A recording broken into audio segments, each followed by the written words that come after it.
Excuse me. Hey, y'all. That's one way to get started. Is there echo? Okay. Anyways, how you doing? Um, I think there might be a little bit of an echo. Hang on a second.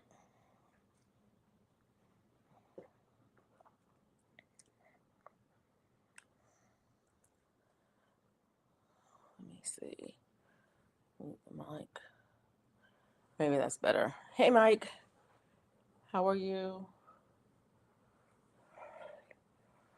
Let me know if you can hear me okay. If there's an echo or anything. Add. Hey, Queen's Craft by Bridget. How are you? Whew. Mm. Ugh. It's good to see you.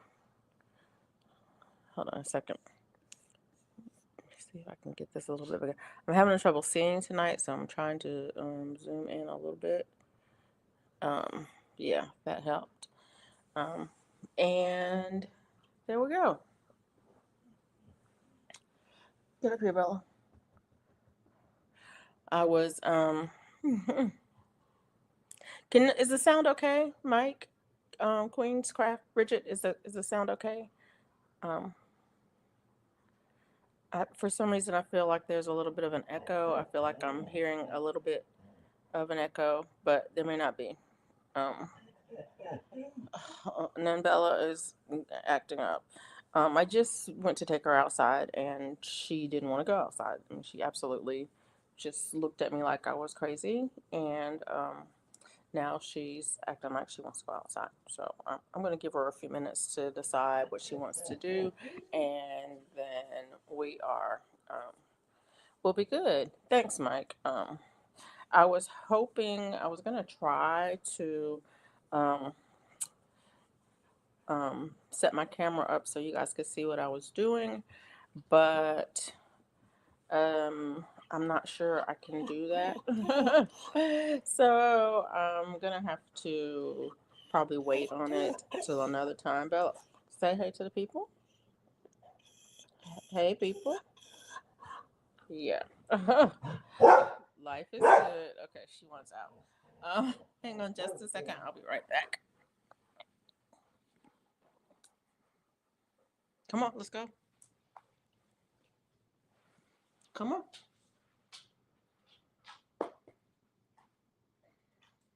You coming? I am over here. Come on. Let's go. Not playing. Come on. You don't want to go out.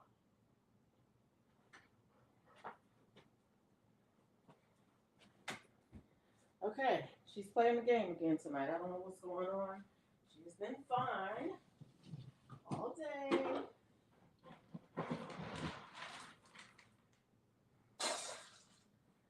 You just ate. I don't think you're hungry, but I will put some more food in your bowl. And I'll put some more water in your bowl too. You want to eat? Eat. All right, guys. I'm sorry about that. Uh, I'm sorry about that. Um, Queenscraft A. Feeding, yes. I put some food in her bowl. She appears to want to eat, so that's cool. Um, I forgot. I wrote down notes. I should have notes somewhere. What I was going to talk about tonight. That's kind of crazy. But is there anything you guys want to talk about? Just jump right in and let me know. Um, I got a new project that I'm working on. Brand new project that I'm working on.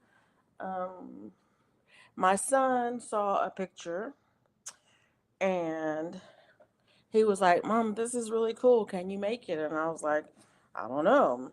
I'll see if I can find a picture of it. And if I can find a picture, then maybe I will make it.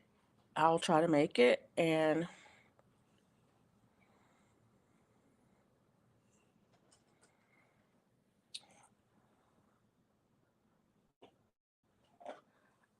So that's what I'm working on right now. And it starts with granny squares. So I'm making a bunch of the granny squares that are the beginning of it. I'm not exactly sure how many granny squares I'm gonna need. So I know I'm gonna need a lot, but I'm not sure how many I'm gonna need. I haven't figured out the final dimensions of the square when I get done. So hey Zach. So until I know that, I don't know how many I'm gonna actually need. Um, but I wanted to do the base of it first. So let me see how many I got. I told Charlotte I had done five. 1, 2, 3, 4, 5, 6. I actually done 6 squares. It starts with that. But that's just the beginning. That's not the whole thing. And so that's what I'm working on. And then I have another project that I'm going to be working on. Be right back, feeding the baby. Oh, yeah. Bridget has a new baby. um, she was on her live earlier today, and she's got a new baby. Um, that's exciting. But yeah.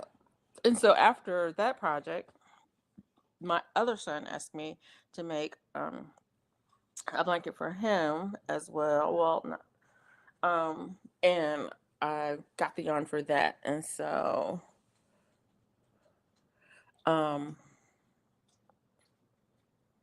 oh, um, ads. Oh, I'm sorry.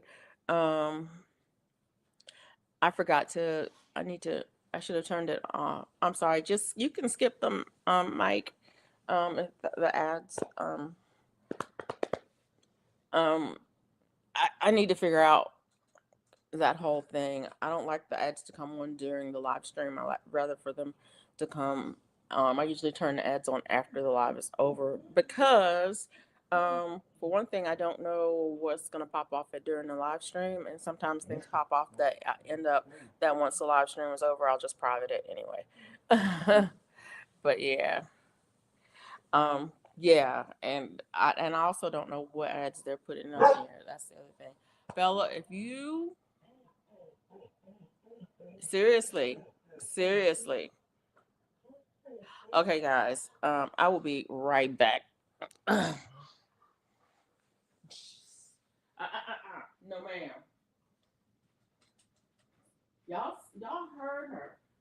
She came to the door, she barked like she wants to go out, and as soon as I get up, she acting like she don't want to go. Come on, let's go.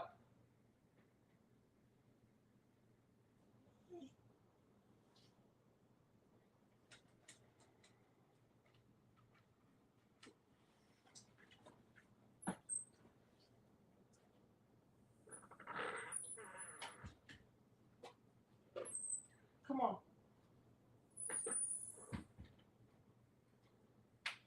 Hey, come on.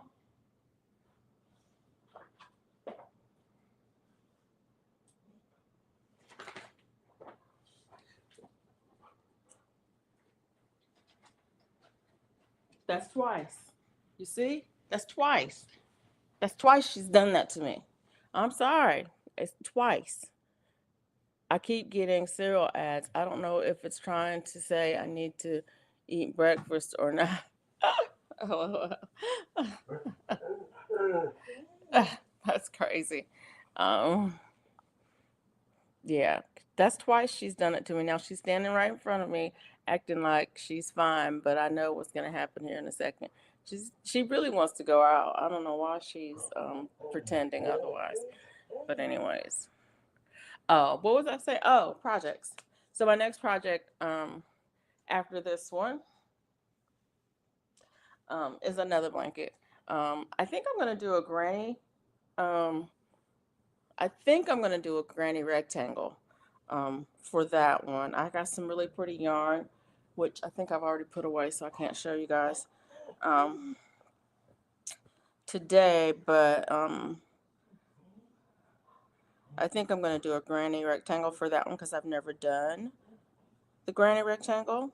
And so I'd like to do that. And I think the yarn will be really pretty. So I'm going to try that. Go eat. Go finish eating. I'm not going to let you go outside until you finish eating. So there, that part. But anyways, so that's the big thing that's I'm working on. What's on my hook? I um I went to Joann's. Um, my store's I think is definitely closing because it said all sales are final. And it had a big thing about the last day that you'd be able to use your gift cards. Had a big thing like that on the door. So I'm almost certain that they are going to be one of the stores that's closing. I'm upset about it, to be honest, because Joanne has been really my biggest local source for yarn. I don't shop at Hobby Lobby, um, so I haven't shopped there in years, and I'm not gonna go back to shopping there. So that means that I'll either have to find, a local independent yarn store. I think there is one in Auburn. They're usually kind of pricey, or I'll be shopping online. And I don't like to shop online because you don't know what the yarn is going to feel like. So you don't know if it's really suitable. My ads, random cards, banks. Too bad I'm broke. Yeah.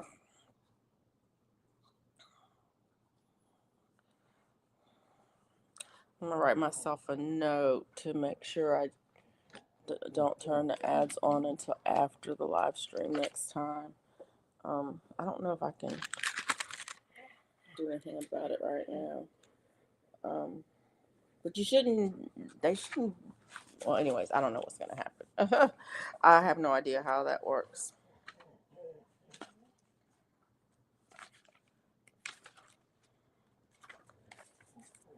Now she's standing at the back door looking out.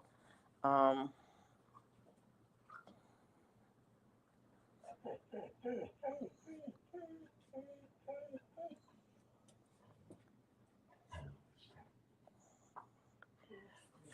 and she's standing at the back door looking out, like, oh, I really wish I was out there.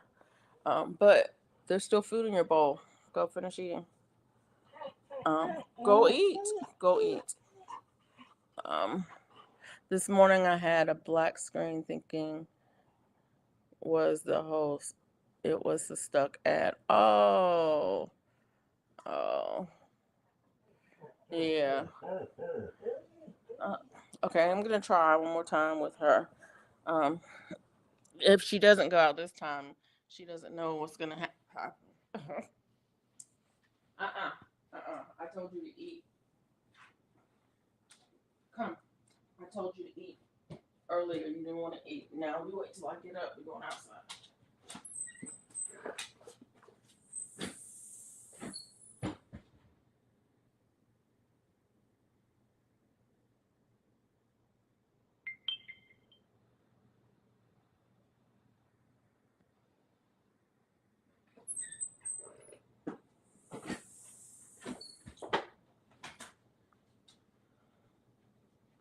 It's crazy dog.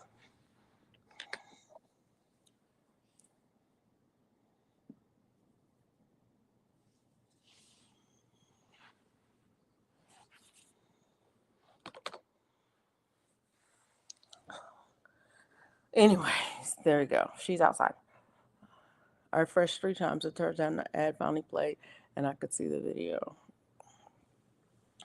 Yeah, I got to figure this out.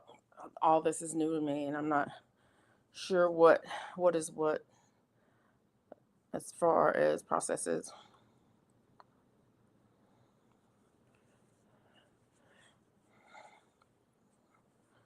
Um, but yeah, all of that part is new to me. So yeah, And I'm sorry about all the mess with Bella. I can't believe it took me that long to get her outside. And she'll probably want to come back in 5 minutes. But anyway, another thing is she's not hungry. She she just ate. I don't know why she's acting like she's starving. I don't know what's going on with her. Anyways, it is what it is. Okay, did that just go blank? Am I losing my signal now? Okay.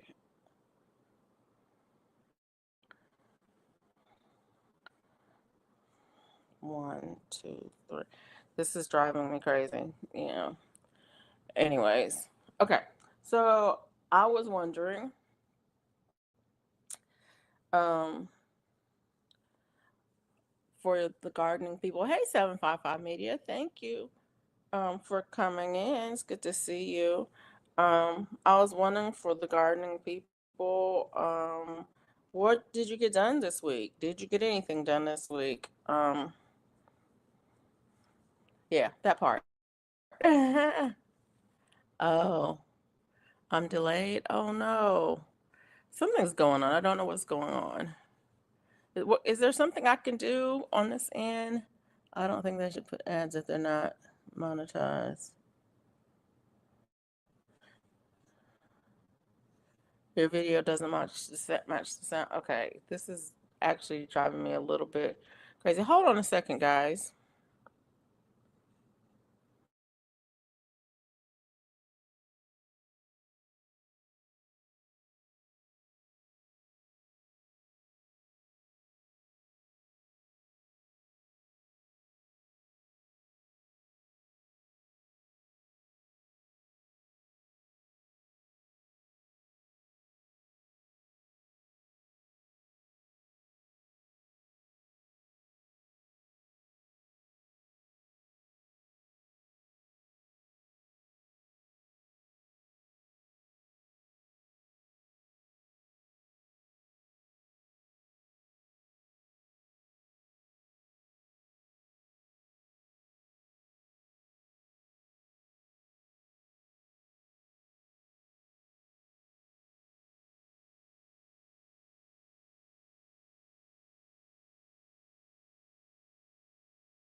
I'm sorry. Can you hear me now?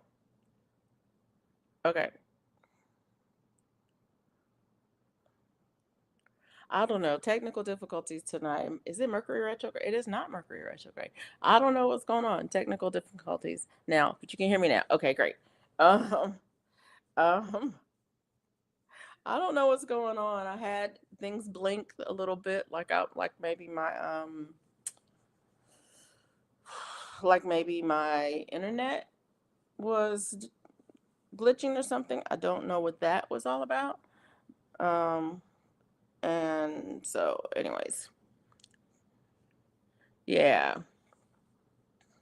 So anyway, I hope that it's stable. It'll stabilize itself or something. But anyways, I'm crocheting while I'm chatting tonight. Kinda. I'm probably not gonna really be crocheting while I'm chatting because um honestly I can't I probably can't focus on it. It's just like 1 second delay. There's a setting somewhere that you can do something about that, but I don't know where it is and I can't figure it out. How to do it. I don't know what it's called. And I don't know where it is. Ooh. Um, so yeah. Anyways, But anyway, so I was asking what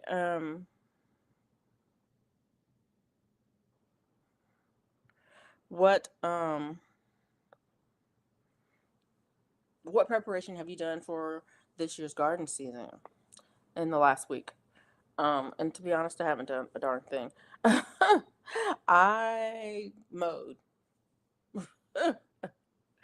That part. I mowed part of my backyard, didn't even do the whole backyard because it's too much. It is too much. I'm gonna have to get somebody to out here to do it because I just can't keep up with it. I know I'm not gonna be able to keep up with it this summer, but it's full of um weeds, and there a lot of them are medicinal things that I should be harvesting and doing something with because this is the only time of year that they are out there. Um, but I just mowed it. Part of it. I did do some weeding around my fruit trees, and yeah, around my fruit trees. I did that. I did not spray my fruit trees like I should have. I've got to get to it before it rains again. Um, and I did water the garden one day because it had been a few days since we gotten rain, and um, they were looking sad. And I said, okay, I will water you. And so I did water one day, but I don't like to water this time of year. We generally get enough rain this time of year that I don't have to, but I also don't want to lose my garlic and onions and greens and peas that I have out there right now. So yeah, and that's basically all I have out there right now is garlic, onions, greens. I've got kale, bok choy, um, collards, and cabbage, and then peas. I have sweet peas out there. That's pretty much all that I have growing right now, other than a few herbs. Um, but it was dry enough that I needed to water the garden and all of the containers, and then my fruit trees. I did not get the video out with my fruit trees. I'm going to try to get that out this week. I meant to get it out last week. I just didn't get to it. So there's that. Um, and yeah, so did I get anything done? Not really. I didn't really get anything done this week in the garden. I was going to start some seeds inside. I didn't do that either. Um, just kind of behind the eight ball, and that's okay. It's okay because it's early yet. I still have a couple weeks before my last frost date. I think my last frost date is March 15th. So I still have a couple of weeks. I don't generally start a lot of things indoors because sometimes we will get a late cold snap, and I don't want to lose everything, but I will be dropping seeds outside in the next couple of weeks. Like every 2 or 3 days, I'll be dropping some more and more seeds outside. Um, I gotta do a little bit of research. Um, I gotta do a little bit of research on a couple things about timing on the squash. I think I'm gonna plant later for my squash to see if perhaps I don't have as much problem with the vine borer, but I got to figure out when that is. And there was something else I needed to do some research on.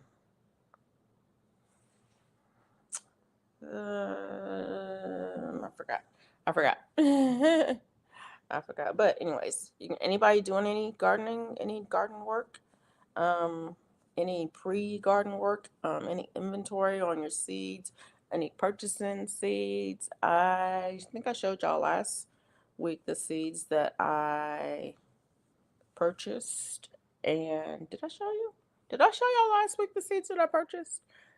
Or the seeds that I got some in the mail and I purchased some. I don't remember if I showed them last week or not. I can always show them again if they're here. If they're here, if they're here, if they're here. And they are. I don't remember. Do you remember? Mike, did I show seeds last week? So I did place an order with M.I. Gardener, and I think I did. I got some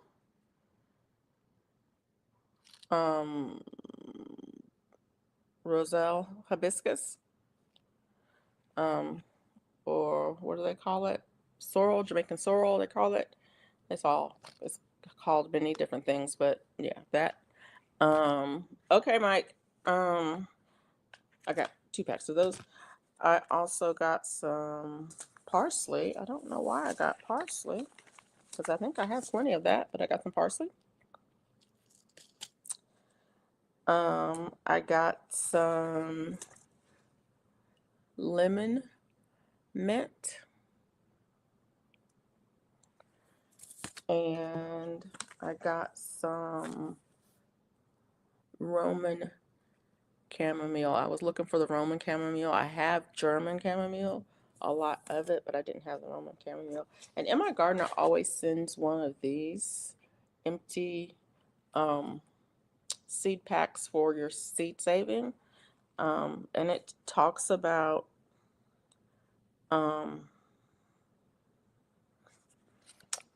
their philosophy on the back and why they send you the thing. But basically, it's so that you can save your seeds when you grow your seeds, so you can save them so you have access to heirloom seeds. If you buy heirloom seeds and then you grow them in your garden, then the seeds that they produce will also be heirloom seeds. And, it's something that people try to keep up with. But anyway, hey guys, this is Zara for me. I was just showing some seeds that I purchased. I didn't get that many this year. I just got, like I said, some Jamaican sorrel, some curly parsley, some lemon mint,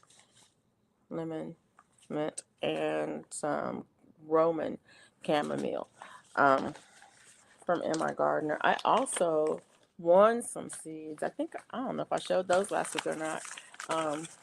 How are you doing tonight, guys? This is Zara for me. I was asking the question, if anybody, what are people doing in their garden this week? Hold on a second. Oh, there they are, right there. What are people doing in their garden this week? What did you accomplish in your garden this week? And I was saying I really didn't get much accomplished in my garden at all. I have things that I need to be doing, but I didn't. I think I showed you these. These I got from my Renaissance grandma. I won them on, and she had a giveaway with Tampa's Creek. And so I got table queen squash. Looks like an acorn squash. Summer squash, looks like a patty pan. It's Peter Pan hybrid. That's what it's called. Am Amaranthus. I can't say that word. That one. Hey Miss Shirley, how are you? I was just looking at going through some seeds.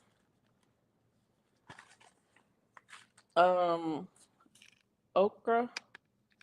What is this one called? Star of David. Okra. These are just some seeds that I won. 4-o'clocks. I love 4-o'clocks. 4-o'clocks are kind of a weed though. If you get them, you may never be able to get rid of them.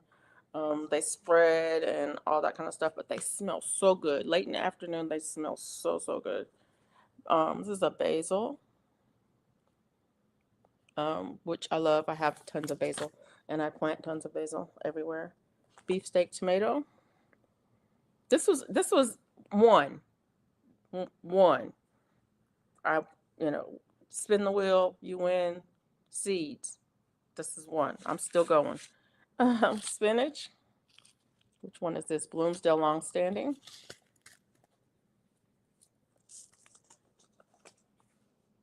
Peppermint. 7-top turnip. I like to grow this one for the tops. and Tatsoy mustard. Oh yeah, I do have some mustard out there. That's one thing I forgot to miss. And some green beans tenderette. So yeah, this is crazy. This is crazy. It's what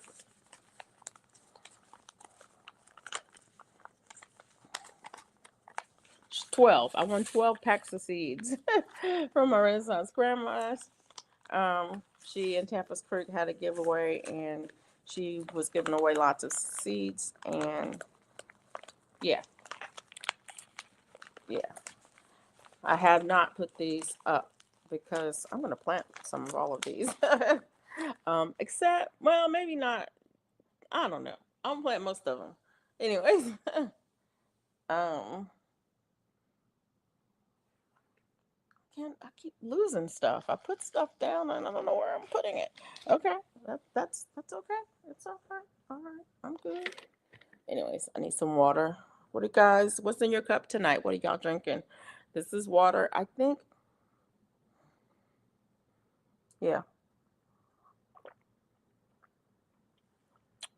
I think it might have a little bit of apple cider vinegar in it. I think I put it. I was going to put it in there. I don't remember if I put it in there or not.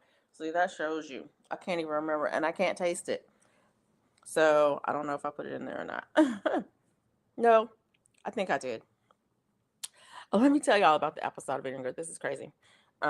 Me and my craziness. Um, I ran out of apple cider vinegar. Well, I had a bottle of apple cider vinegar that I was using. I used the last of it. And so I said, I put it down that when I go to the store, I need to get some. And did I speak, Miss Shirley? Hey, Miss Shirley, how are you? If I didn't speak, I'll trade with you on the Star of David. If you want the Star of David, let me know. Send me an email. I'll send them to you. I'm not a big okra fan. Um, but yeah, I'll send them to you. And you don't have to trade. If you are looking for any kind of seeds, anybody, if you guys are looking for seeds, let me know. If I have them, I'll definitely share with you because that's what I do. I'll share seeds. I don't mind doing that. But but anyway, so I used the last of the vinegar, and I was like, oh, I need to get some vinegar when I go to the store. And then I was gonna make an order at Walmart, and then I was like, no, I'm not shopping at Walmart right now because Walmart is stupid, and I don't want to do business with them right now. And so I didn't order the gallon of vinegar that I was gonna order because I use a lot of. I don't use a lot of vinegar, but I like to keep vinegar in the house for when I need it because I use it for various things. Okay. So I went to the grocery store to get vinegar and they didn't have the gallon size. And so I said, okay, I'll get quarts and I'll just get 4 quarts. And I said, well, that's a lot of vinegar. So maybe I'll just get 3. And so I got 3 quarts and I came home and I was putting my groceries away and I looked down in my cabinet and I had 2 quarts in the cabinet already. So now I have 5 quarts of vinegar. Thank you. Waiting on my payments to kick in. Just email me. And they're yours. No problem. But yeah, so now I have 5 quarts of apple cider vinegar, natural, organic with the mother because I didn't look in the cabinet to see if there was any more. When I grabbed that out, I thought, oh, this is my last bottle. I'm using the last of it. Oh, I'm out. I need to get some more. But that's okay because you can never have too much. Like I said, I use it for various things. I will put it in my water from time to time, not always, but from time to time. I will put it in my tea, um, depending on what kind of tea. Like if I'm making my butterfly um, pea tea and I don't have lemon juice or lime juice, I'll put apple cider vinegar in it um, as well. And so, yeah, that part. um, but yeah, crazy, crazy, crazy, crazy. And then, like I said, I use it for other things as well. Um, so yeah, I needed about a gallon, so now I have about a gallon. Waiting on your pain meds to kick in. Yeah, I had a few high pain days. I know you're recovering. Um, And so, I'm not recovering from anything. Just I live with chronic pain. I don't talk about it a lot, but I do live with chronic pain. I have pain most days, but most days are not high pain days. But um, last week I had a couple of high pain days, so much so that walking was very difficult. I could not get around without my cane, and sleeping was hard. I had a hard time getting rest because I just was aching so bad. And when it gets that bad, I usually will take something for. Usually, I just take some Tylenol, and it'll take the edge off enough that I can sleep. But yeah, after this weather pushed through, um, today was a better day. Today was a much better day. I was getting around easier, um, and um, but yeah, those I can definitely relate to waiting for the meds to kick in, because pain is no joke. Hey, Jessica SMC, how are you? One, two, three. Thank you for coming in. I appreciate you being here. I was just asking people, what did they get accomplished in their garden this week? And then I know it depends on where you are, what stage you are in, but no, me and Oxy are good friends after this knee surgery. Yeah. Yeah. But yeah, I know it's different. Where it depends on where you are, what stage, where you are in your gardening journey. But did you get anything accomplished this week? Even if it's just organizing and cleaning up. That's what was it they said? They did some cleaning in the garden. God's desire for me, I think it was. Said I'm doing cleanup and planting cool weather veggies. Yeah, what cool weather veggies are you planting? Um, I only thing I've planted so far are peas, and they are doing well. I need to go and plant another round of them, um, because I like a lot of peas, and I want to use up most of my seeds this year because I've had most of my seeds I've had 4 years. So I want to use up most of them, and I'll get new seeds next year, or I'll save seeds this summer. But yeah, for sure, I like peas, and so I want to plant them. Um, and I did a little bit of weeding, not much. Did a little bit of weeding.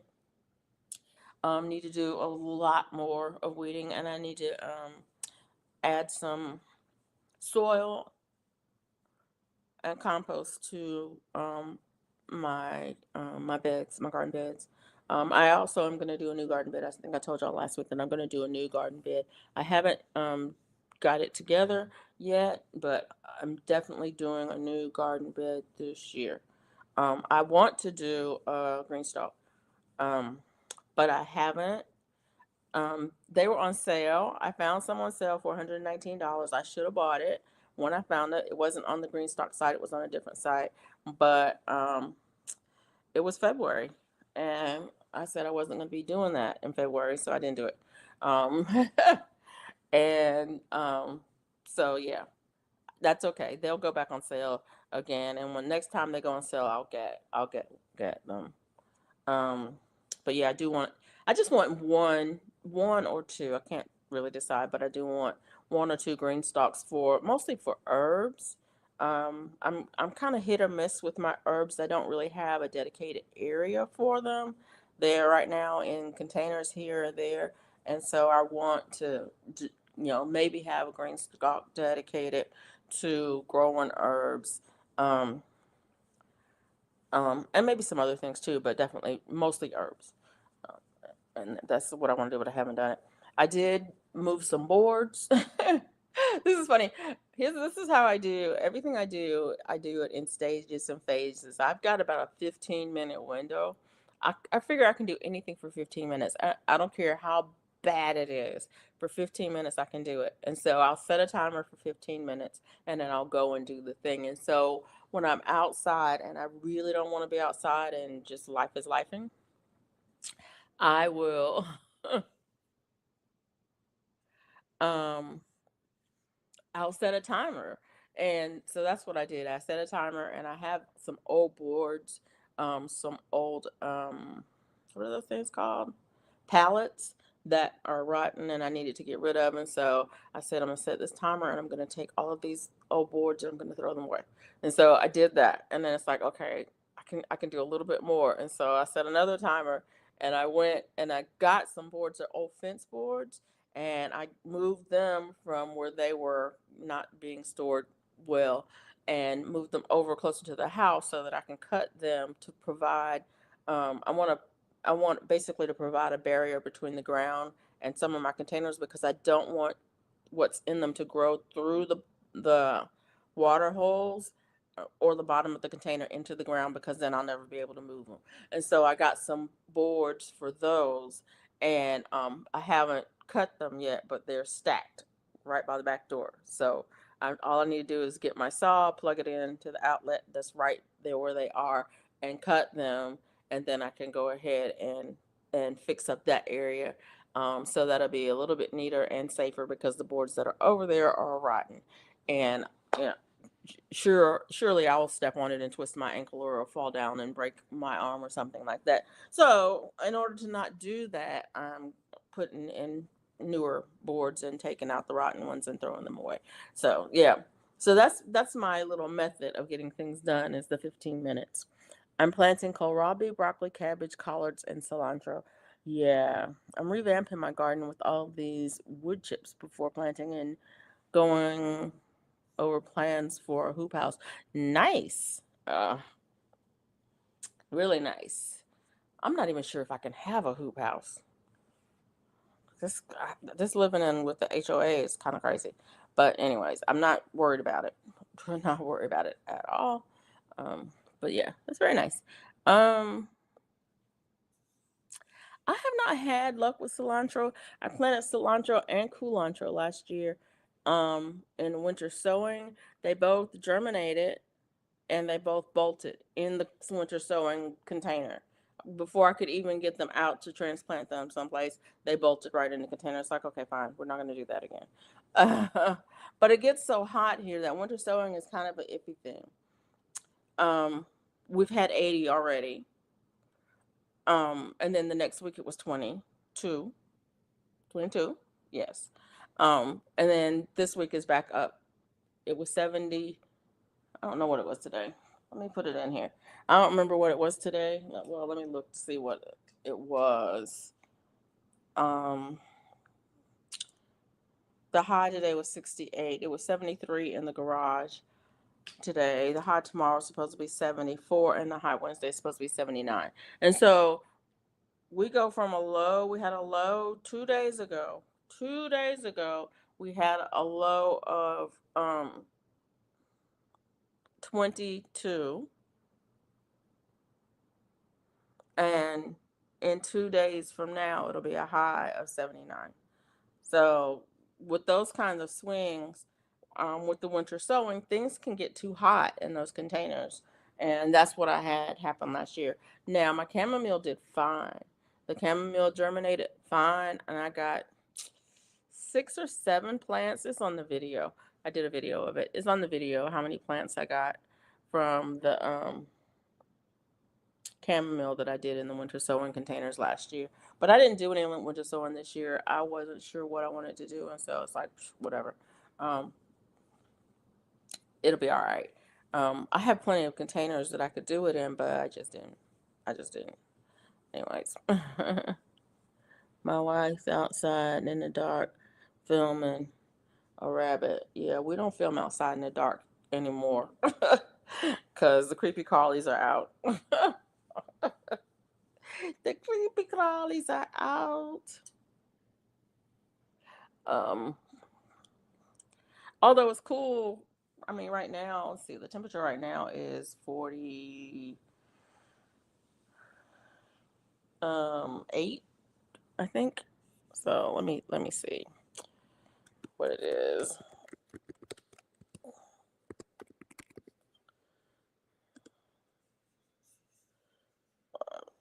Uh, for a Who House. Yeah, we gave him an apple. Oh, okay. Last week, oh, did I type that in? Gosh, I don't remember if I typed it in or not. Okay, yeah, I did. Last week, um, was black ice. Yeah, single digits. And today it went to 48 degrees and melting ice and hope no drop in temperatures back to ice again. Right. This weather is kind of all over the place.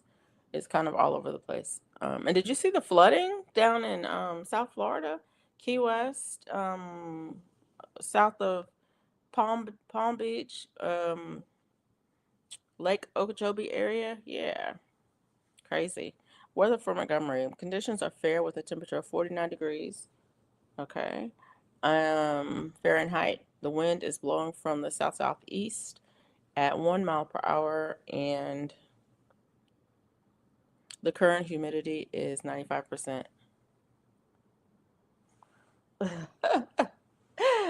My brain is quirky. It's just quirky. I was sitting there reading it, and while reading it, I was thinking, why do we say hour, not hour?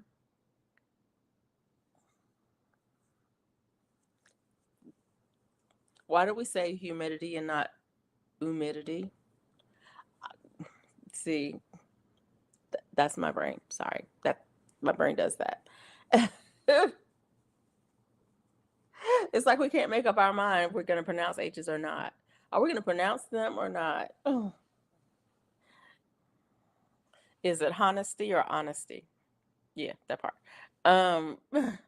To be honest, um, weather for University Heights conditions are partly cloudy with a temperature of 45 degrees Fahrenheit. The wind is blowing from the southwest at 12 miles per hour, and the current humidity is 57%. Okay, now my brain is stuck on that. It's going to take a minute for me to get off that track, but I will. Yeah, I know. If you can't laugh at yourself, yeah, if you can't laugh at yourself. Uh, yeah. Ouch. Ouch.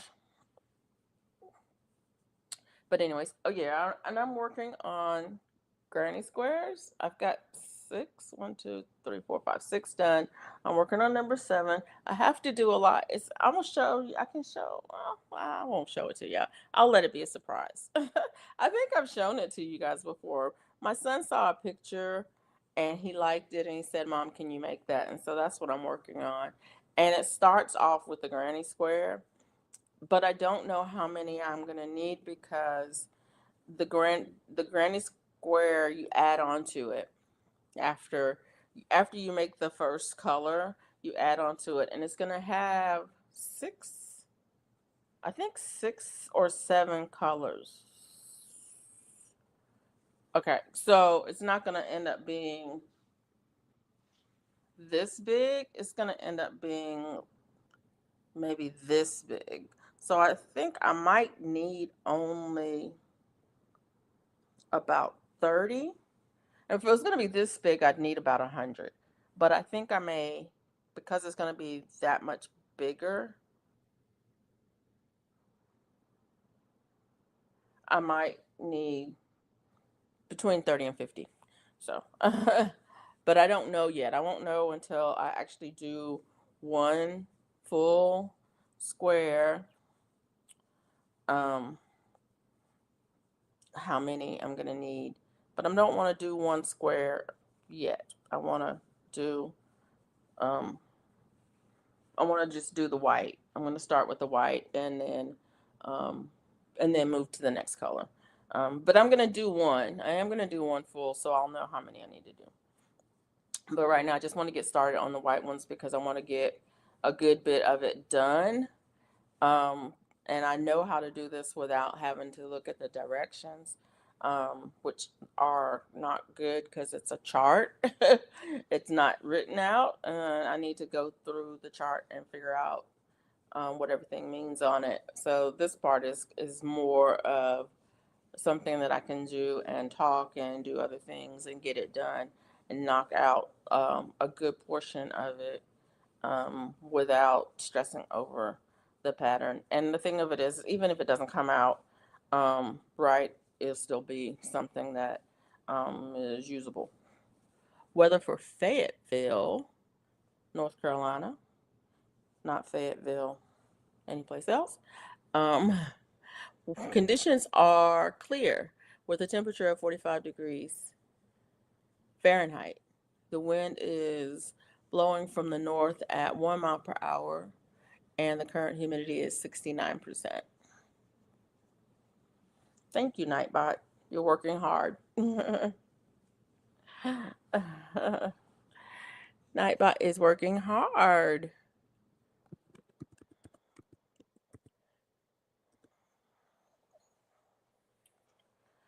Yeah.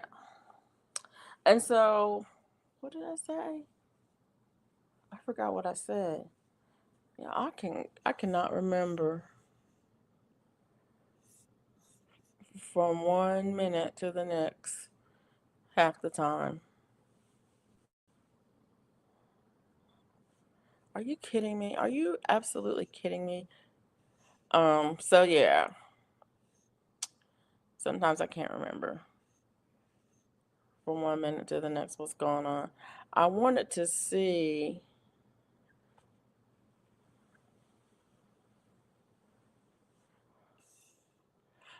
I'm trying not to talk about all the things that are going on in the world. And I'm gonna tell y'all, I am stressed. I'm stressed. I'm stressed. I'm stressed. And I'm struggling um with um everything that's going on. I'm struggling.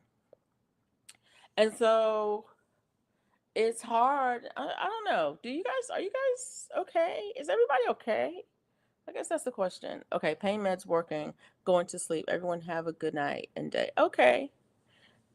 Good night, Miss Shirley. Thank you so much for coming in. Email me. My email is um it's on my about page. Um so you can find it there. But email me and I will get those seeds in the mail to you. Um but is everybody okay? I mean, I'm not okay. I'm to be honest, I'm not okay. I'm really stressed out. I'm very, very depressed. I'm very distressed by the things that are going on. And I don't want to be stressed and distressed. I want to be okay, but I'm not. And so, I'm taking steps and doing things, all of the things that you're supposed to do to take care of yourself, your mental health, your mental well-being, your emotional well-being, all of those things. I'm doing all those things, physically, emotionally, all of those things. Um, but it's stressful. I mean, I worked for 37 years as a civil servant. 37 years as a civil servant. 37 years I worked for the federal government. 37 years the president of the United States was my commander in chief. And I went to work and I did my job and I was good at my job and I felt like I was making a difference in what I was doing. Um, and the people that I worked with are going through it right now. They're really going through it. And I mean, I'm not gonna go really down that path at all, but it causes me a lot of stress because I know these people and I know what they do and I know how hard they work and I know that um the hoops that we had to jump through as a government agency, the red tape and all the stuff that people complain about, um, it made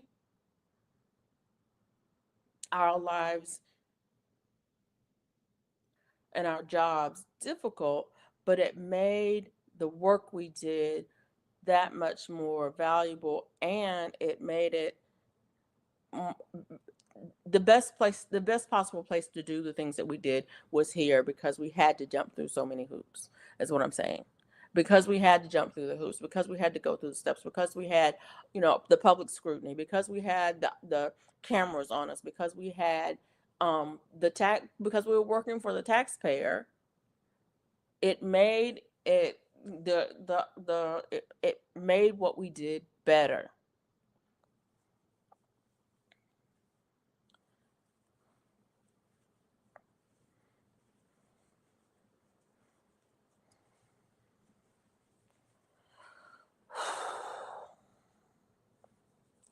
I'm just glad I'm retired. I'm glad I'm retired because I don't know how I would handle it if I was still working. Oh, I do know how I would handle it. I handle it the same way I handled all the rest of the stresses of the job. You put your game face on and you go to work and you do your job. You do your job, and that's what government employees do. You put your game face on and you go to work and you do your job day after day. You do it, whether people think you're crazy or not. You do it. You know, whether people are threatening you, you do it because people threatened you. You know what I'm saying? People threatened you. Yeah. People thought you were crazy. People harassed you. I'll never forget. There was this guy. I was working on one area. He did not have any questions about the area that I was working in, but he had questions about another area, and he would call me. I don't know how he got my phone number, but I mean, I'm a public servant. I'm a public servant. Hey, Jessica. Hey, Barb. How are you? I was a public servant. I worked for the government, and so he would call me, and he would go off on on me. I didn't do look, I don't even work there. I don't work there. You need to talk to this person. This is the person that's in charge over there. I want to talk to you because I know you know what you're doing and I know that you follow the law and the da da da da da and they over there they don't do this. And I'm like, but they do. They follow the same laws that I follow. They have the same guidelines that I have. They have the same laws that I have. And they do. And I'm not in charge over there. But that's what I'm saying. As a public servant, those people would call you and you are a public servant. And so you talk to them. You talk them off the limb. You talk to them and you explain to them and you show them and you provide them the information and you anyways, moving on. So yeah, my thing is I'm not well. That's the point that I was making. I am not well. I'm struggling. It's difficult. It's hard, and I don't want to get on here. I don't want to get on live and talk and you know I don't want to put on a game face. Hey, Bone Tired. I don't want to put on a game face. I don't want to do the things that I had to do my job for 37 years. I don't want to do that. I just want to be retired and relax. No worries, God desire. Um, like, thank you guys for coming in and listening to me rant about life. But that's what, yeah, that's why I garden. And that's why I crochet and that's why I paint and that's why I color and all of the things. That's why I do those things because they help me to get my brain off of um, that wheel. They help me to not hurt so much. I still hurt, but the pain is not so acute. And so it helps to ease the pain of the suffering that I know people are going through because they don't know. Um, the uncertainty is so high right now. The uncertainty is very, very high. And when there's uncertainty, people are very uncomfortable and it's a trickle down effect. It affects the people at the top who are making decisions and it affects all the employees down the line and it affects all of their family members and all of their kids and the people that they go to school with and the people who they interact with. It's a trickle down. It spreads. It's not something that you can contain. And yeah, that part. I'm not well, and so you won't see me. I'm supposed to be. That's supposed to be true. I thought I struggle. That's why I dumpster dive just for food. I know there's guidelines, however, it seems there's so many loopholes still in the system. Yes. Um, how is all this legal? Has been my question. It's not legal, but what do I know? I'm not a lawyer.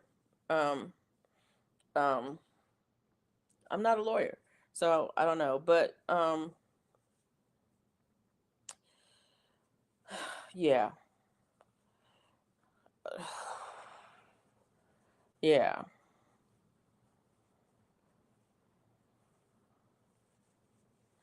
But yeah, and that's I think that's a good outlaw creative thing. Thank you for saying that. The reason I brought it up is not so much to delve down into the nitty gritty and the questions and the answers about it because I don't have any. But the reason I brought it up is because there's a lot of us who are not well. There are a lot of us who are suffering. There are a lot of us who are going through things right now. And I want to ask each of you that hear me, that are here, to just have a little grace. Offer a little grace to your fellow human. The people that you come in contact with, the people that, when you go about your daily affairs, just give them a little grace. Give them a little grace. Um, because um people are struggling. People are really struggling. And when people are struggling and people are hurting, um bad things happen. Um yeah. The people who are driving down the street, when you're on the highway, the people who are driving down the street are going through some stuff. Okay? And, road rage is a thing. Um Try not to be a part of that thing. If someone wants to pull out in front of you, use your brakes, don't use your horn.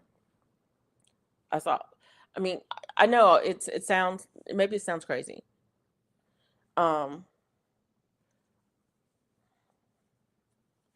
but if we can just offer a little bit of grace, I think, um, I think that we'll get through it. We'll get through it. Um, there is an article. You can go on AP, God Just Out For Me. You can go on AP, what is it called? AssociatedPress.com, and you can type in, is this legal? And there's a couple articles that have been written about that. I was reading one today. Um, is this legal? And it'll point out which laws cover what things. Um, but yeah,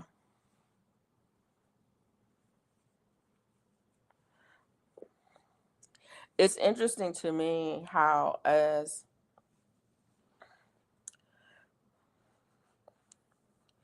a government employee, I had no security clearance. Okay. But I did have to go through an in-depth background check and security training. Dang it. I just don't know what I just did. Um, Through Homeland Security,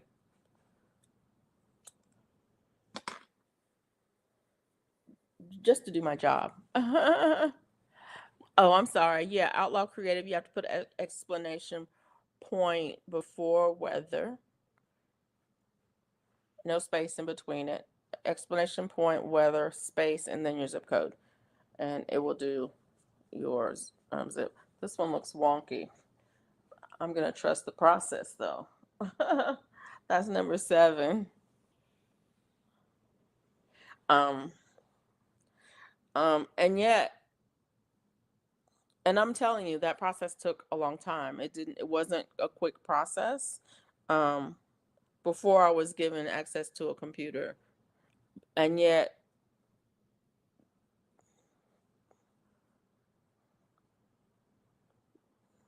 evidently that doesn't happen anymore. No background checks, no security checks, no nothing. You can have access to all of the um, files of the U.S. government. But anyway, I'm moving on. I'm moving on because if I start thinking about that, I'll go crazy. It'll drive me crazy, and I don't want to be driven crazy. So, I was sitting here looking at the art on my wall because I started hanging up some of my artwork, and I was looking at the art on my wall, and I was thinking, I haven't painted in a while, and I really like to paint. I just haven't. I don't have a vehicle though, and I understand transportation. I had moved away.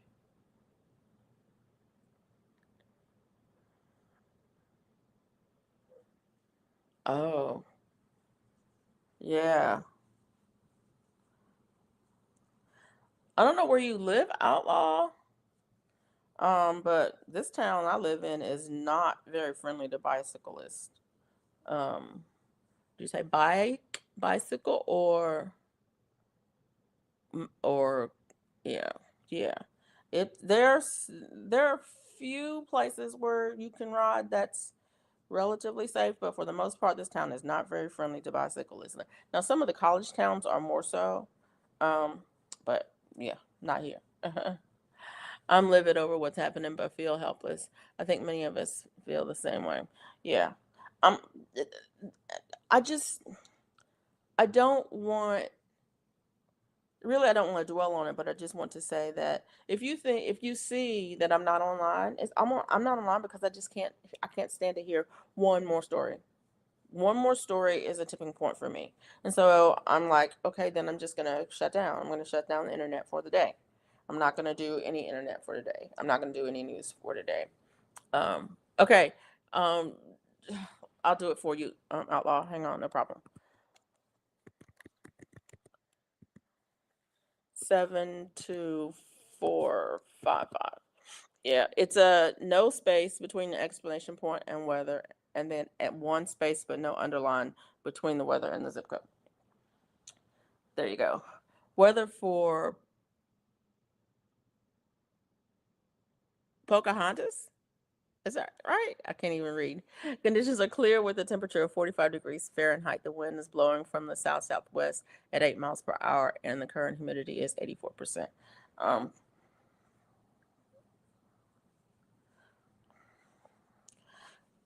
and yeah, yeah, bone tired. Yeah, Jessica.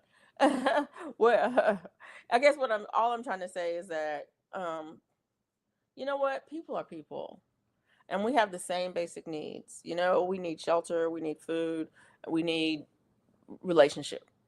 We need affection. We need somebody to care for us. We have those same basic needs. We have a desire to be needed, to feel accomplished. People are just people, and so people are going through it. People are having a rough time. Give them a little bit of grace. Give them a little bit of grace. If we can be kind to each other, if we can be as kind to each other as we can possibly be, that'll go a long ways.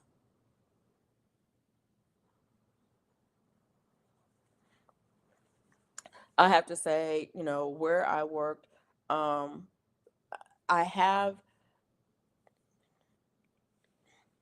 people were drawn to me when they had issues, um, because I listen, simply because I listen. And so some people will come to my office and say, "Do you have a minute?" And it's like, "Yeah, sure, I have a minute." And I'm like, "Is this something that we want to resolve, or do you just want me to listen?" And so, 9 times out of 10, it was just to listen. But sometimes it was, they were actually looking for a solution. But it's like, they know. Come on in. I will give you some time. We can talk it out. If it was an issue, because I was part of the management, if it was an issue that I thought was that needed to be, reported to management, and I would tell them, be careful what you tell me, because there are certain things that if you say to me, I have a responsibility to report those things, because there are certain things that we simply cannot allow to happen. Um, so if it's health, safety, well-being, that kind of thing, it's going to leave the room. Otherwise, if it's just personal stuff that you're going through and you just need somebody to talk it out, I'm good. It stays here. And so a lot of people would come and talk. um my question is, where are they going now? Who are they going to? I know they'll find someone, but who are they talking to? you know and oftentimes I had to say, you do know that we have access to, you know this and this, that you can do, that you can, have someone to talk to. We have this or this that you can talk to. A lot of people don't know that. They don't know. It's like, I don't feel comfortable at work anymore. People, exactly. Yeah. Exactly. 1, 2, 3, 4, 5, 6, 7, 8, 9, 10, 11, 12. So, anyways, um, And, people were stressed then, you know, back then.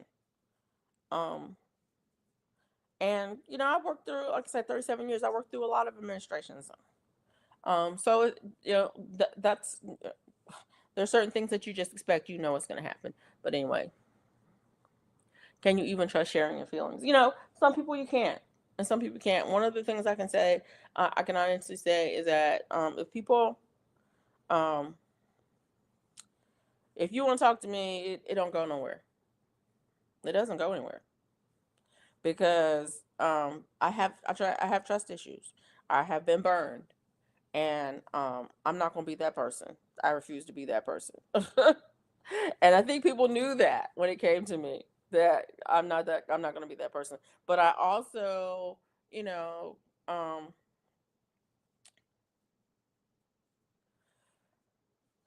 you know, it's a fine line when someone comes to you and says something to you that it's like, okay, there were certain policies that I had just printed out on my door. And I would point to that policy and say, look, if you feel that this is an unsafe work environment, I have a responsibility to report that. You know, as per this, if you say these key words, I have to do so. I don't have to put your name out there, but I do have to report it. So keep that in mind before you speak to me. Because yeah, and people, it's funny because people would hear that and they were like, yeah, oh yeah, no, no, no, no. I'm not saying this word, or this word. This is what I'm saying. Yeah. One, two, three. So yeah. But anyways, I forgot where I was going with that whole situation, but just I understand what you're saying. Um, you put on your game face, you go to work, you do what you got to do. And I understand that. I so understand that. Went to the food stamp office and they listened, especially when I told them I dumpster dive because I need more food stamps and they are lower this year. They're trying, trusting God, not Satan and evil. Um, I don't know where you live, Outlaw. I mean, I don't know anything about the area. I know you put your weather in there, but I don't know where you live. But check your local um, area for food pantries. I know that in here in this town, I know of at least two churches that operate food pantries, and then there are a couple of other agencies that operate food pantries, and they have um,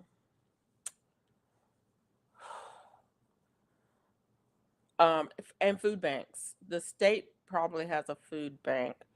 Um, or there might be a regional food bank. But check those areas.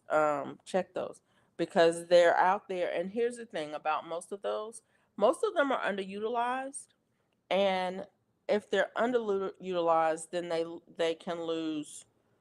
Um, they're not if they're not serving a purpose, then it's like they're not needed. It's not that they're not needed. It's just that people don't think that they qualify, and you do. If you feel you need it, you qualify. Simply, you qualify. Um, if you can't make ends meet and you can't get food, find a food pantry or food bank and do that. In fact, I think there's at least two, and I think a third one is opening up.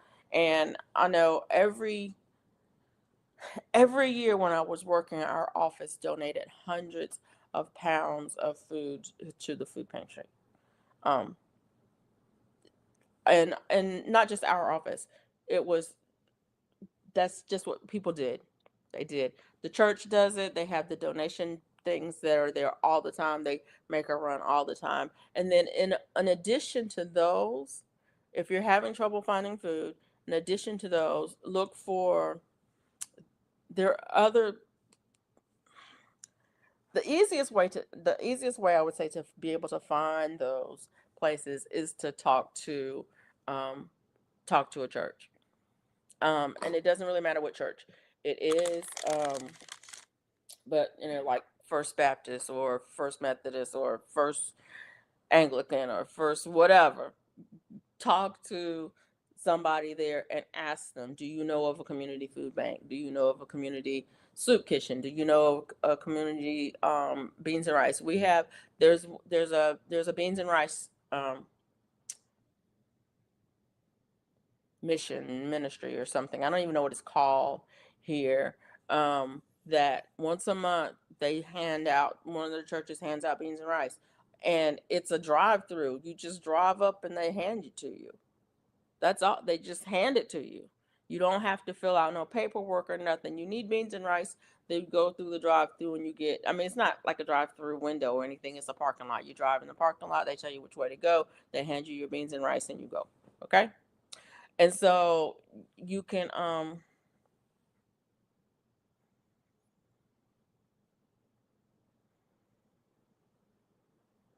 yeah. And so you can find those places that can help you. No, I'm not saying it's easy. You know, I'm not, and you have a transportation issue. Um, and there again, there may be some place that you can get transportation. I know, um, well, I know the priest at my church, um, well, not my church in particular because I don't go to church there. But I know that they do have people who will provide transportation if you need it for some of those places. Yeah. So yeah, but yeah, do reach out. Maybe you can find something um, to help you to make ends meet. Um, I don't know about, food stamps and those kinds of services. I just don't know about them. But I do know about, some of the food banks and the food pantries because I've, you know, I've worked with some of them before, as far as, that was one of the things that my teenage boys did. Um, they worked at one of the churches in the food pantry as their community service. Um, and so, I know that they exist and I know that they are often underutilized. And especially, and it's interesting because more the one that where my boys work, at the end of the day, they're trying to send food home with them and I'm like, we don't need the food. And it's like, well, we can't really keep some of the things because a lot of the things they had a lot of non-perishables, but they also had a lot of like bread, like Panera bread would give them the end of the day bread. And so they didn't have any place to store it to keep it long term. And so at the end of the day, all of that bread had to go somewhere, you know? And so that kind of stuff. And then they had a garden. The church actually had a garden, and so they had fresh produce. If you wanted fresh produce, you could go in a garden and pick your own. And so that kind of thing. And so at the end of the day, if they had like fresh produce or things that wouldn't keep until the next time they were going to have the pantry open, like I said, it was underutilized. They had stuff, of course, the non-perishables they could keep until the next time, but they had perishable things that just weren't getting snapped up, and they were pushing on people, here, take this, here, take this, take one more, take one more, because they didn't have this place to store it. They needed to give it out, and that's what I'm saying. So anyways, I don't know anything about Pocahontas, and I don't know anything about Arkansas. I mean, I've been to Arkansas, but I don't know anything about Arkansas um either. So I mean, and that it may be different there. Different places are different. I'm just saying that that's what I have. And I've been in Alabama for the last 25 years, and so that's what I've experienced here in Alabama. There are resources here. If people are having a hard time making ends meet and getting food, there are resources here. There is a community garden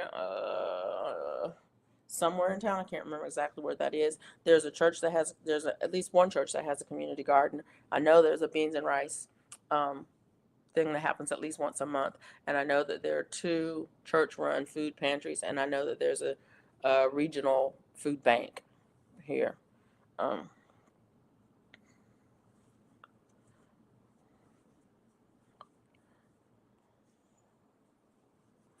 But I hope that you can get the help that you need and find some resources that you can need. I don't know. Like I said, I wish there was something that I could do to help you. Um, but I'm in Alabama. But that reminds me of what I said I was going to do this year. And I need to make some phone calls to do that because that's one of the things. That's one of the things I miss about work. It's one of the few things I miss about work, but that's one of the things I miss about work is that there were some things that we did through work that because I'm not there anymore, I don't do. Like um United Way combined federal campaign CF combined CFP whatever it's called. The yeah, CF whatever it is. I forget what it's called. But that we did that every year. And that was something that you knew that you could provide support to people in your community through the United Way, um, and um, and then the donation to the food pantry. We always did that. We the angel tree thing that we always did, and then there was another food thing that we did near Thanksgiving, where it was another church that they gave out and delivered to people um, groceries. Um, and that's another thing that my sons and I worked with. So yeah, well, it's been nice talking to you, Outlaw. Like, yeah, I hear many people are struggling. I understand that. Yeah, and that's. I just want people to be mindful that people are struggling, and kindness doesn't cost anything. You know, it in fact it gives back. Um, the kindness that you show to other people comes back to you, and it's multiplied. So,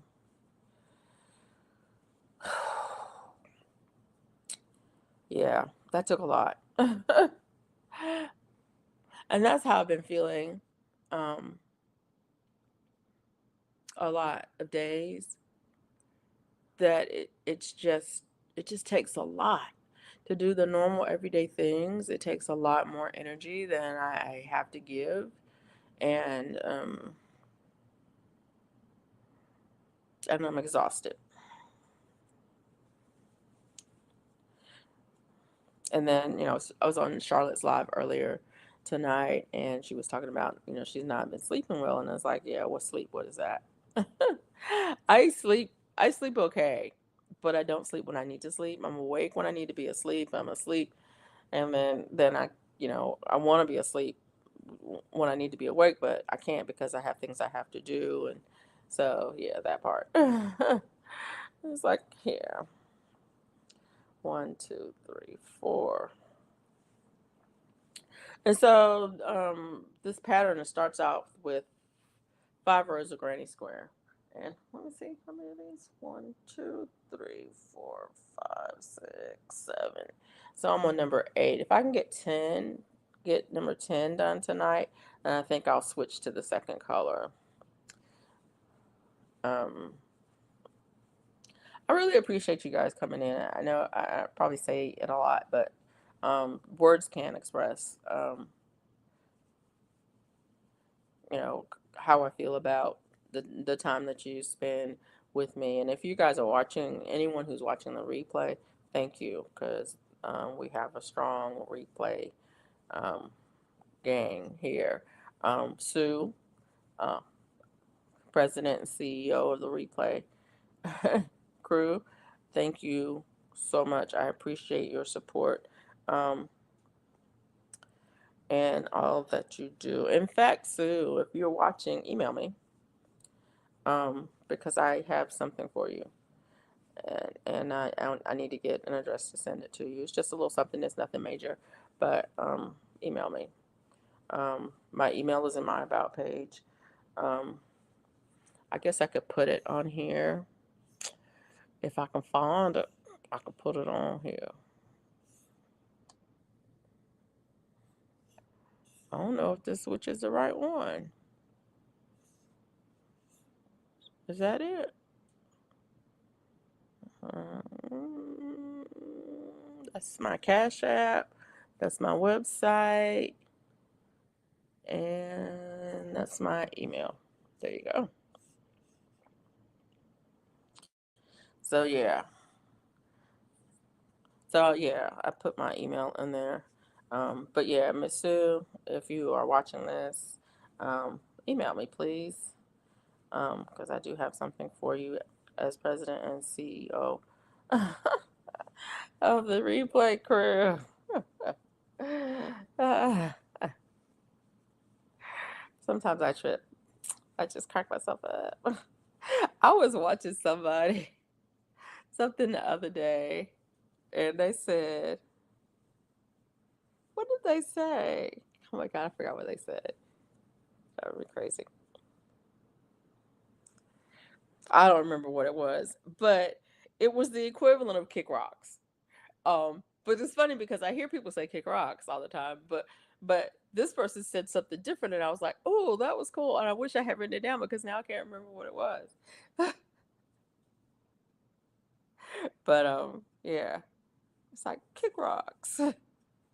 I think that is the craziest phrase. I don't know. Especially think it's a crazy phrase because I grew up in the country and we didn't wear shoes. Nobody kicks rocks. You know what I'm saying? You don't go around kicking rocks, you break your toes, right? And so when people say kick rocks, I'm like, why? Who would do that? That doesn't make any sense. My brain is going, that makes no sense at all. It's like, oh, okay, I get it. Kick rocks.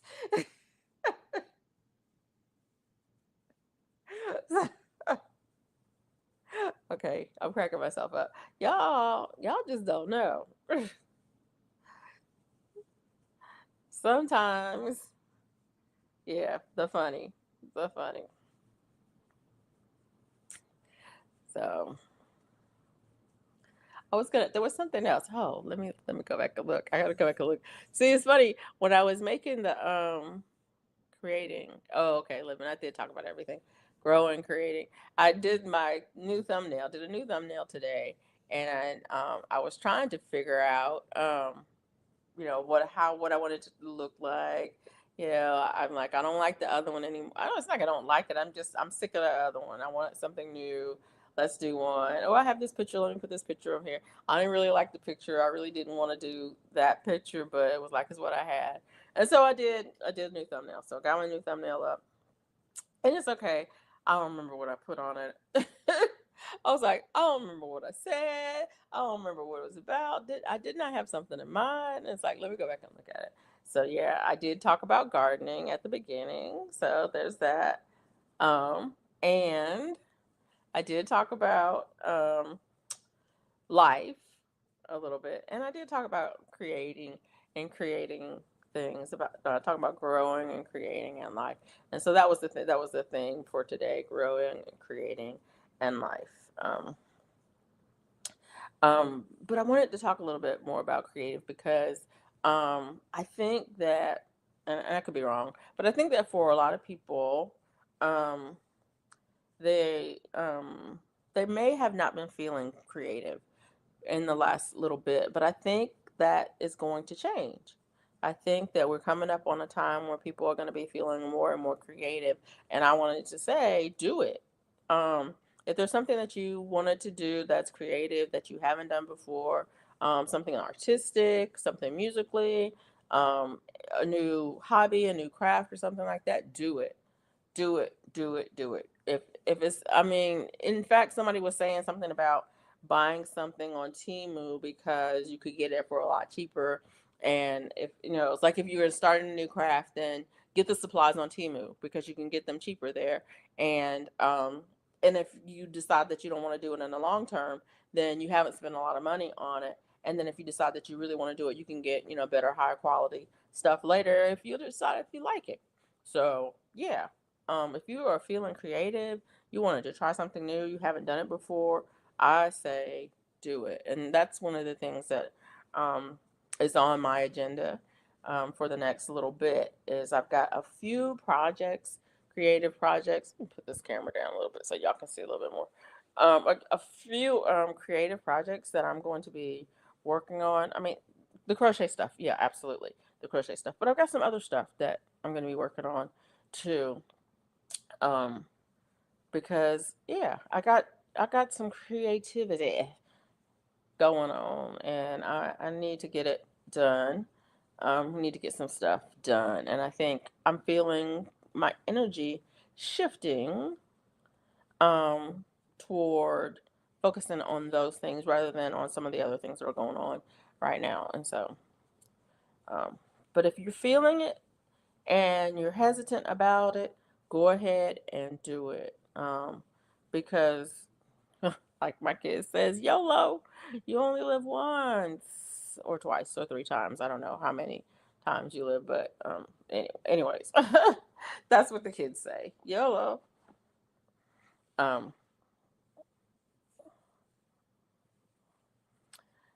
and and that's what I intend to do. There are a few creative endeavors that I want to do. And I also wanted to mention too, there's a couple of meetups that are happening there's actually more than a couple, there's a few meetups that are happening over the next few months.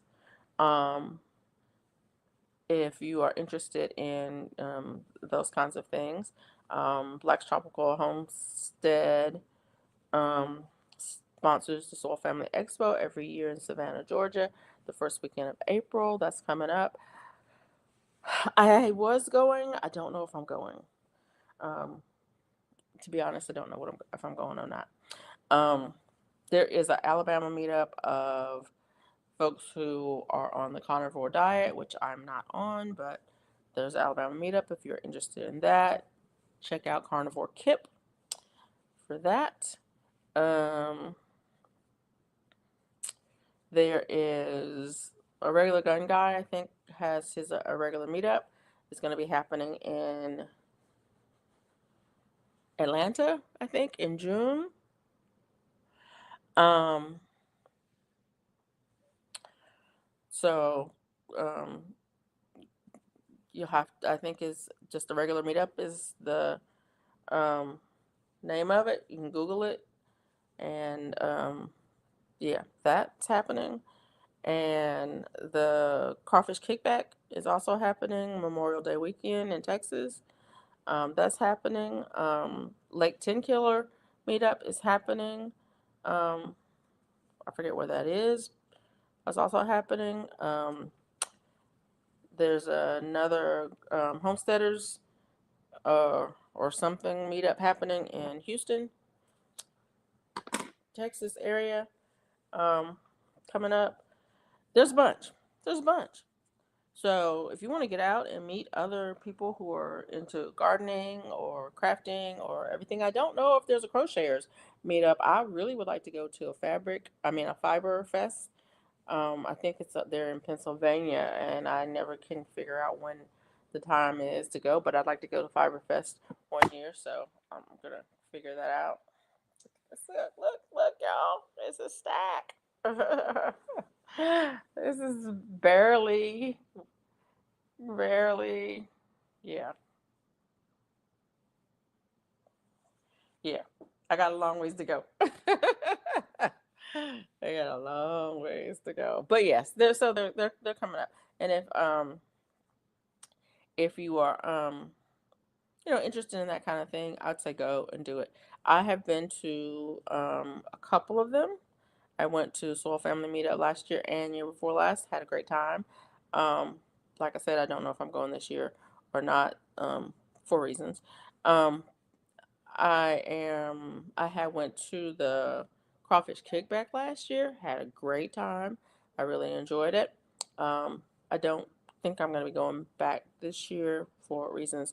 And when I say for reasons, the reasons is nothing bad about it. It's just that last year I did a lot of traveling between March and March, April, May, and June. No, March, April, and May. March, April, and May, I took 4 trips. Uh, and then um, we turned around and did 2 more trips um, before the end of the year. So, yeah, between March and November, I did 6 trips. That was a lot. That was a lot. And so I said, I'm not doing that this year. I'm not doing that this year. So I do have 2 trips that are coming up that are planned, that are paid for, that I'm definitely going to do. Anything beyond that are is going to be event by event, um, and it'll be how I feel as the time gets closer. And anything that you have to register for in advance, well in advance, and pay for well in advance, I'm not going to be able to do this year because I've already got 2 big ones on the books for this year. 1, 2, 3, 4, 5, 6, 7, 8, 9, 10.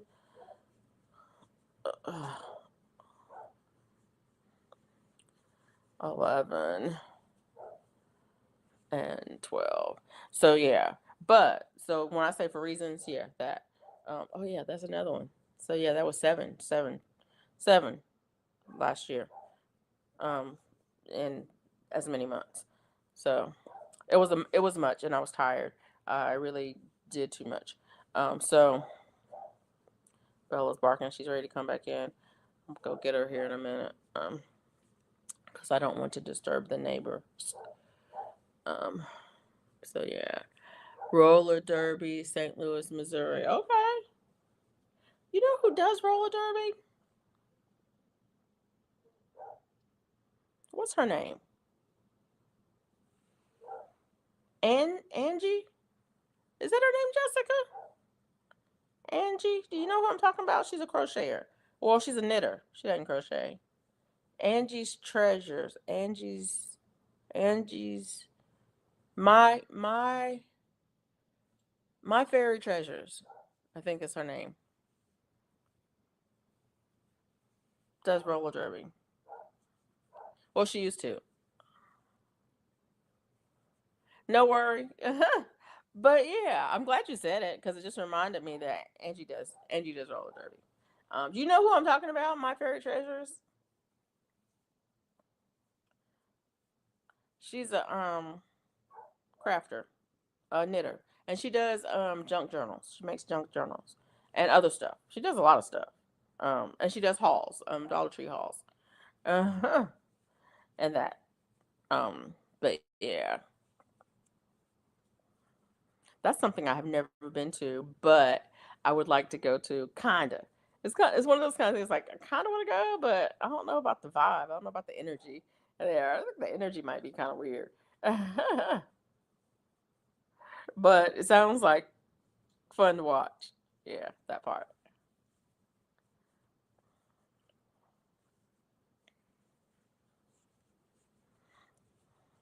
But yeah, no worries, no worries. It's no big deal.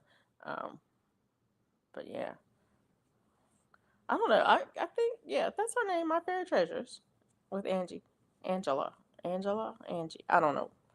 I can't remember for real. For real, my brain is not cooperating. Um,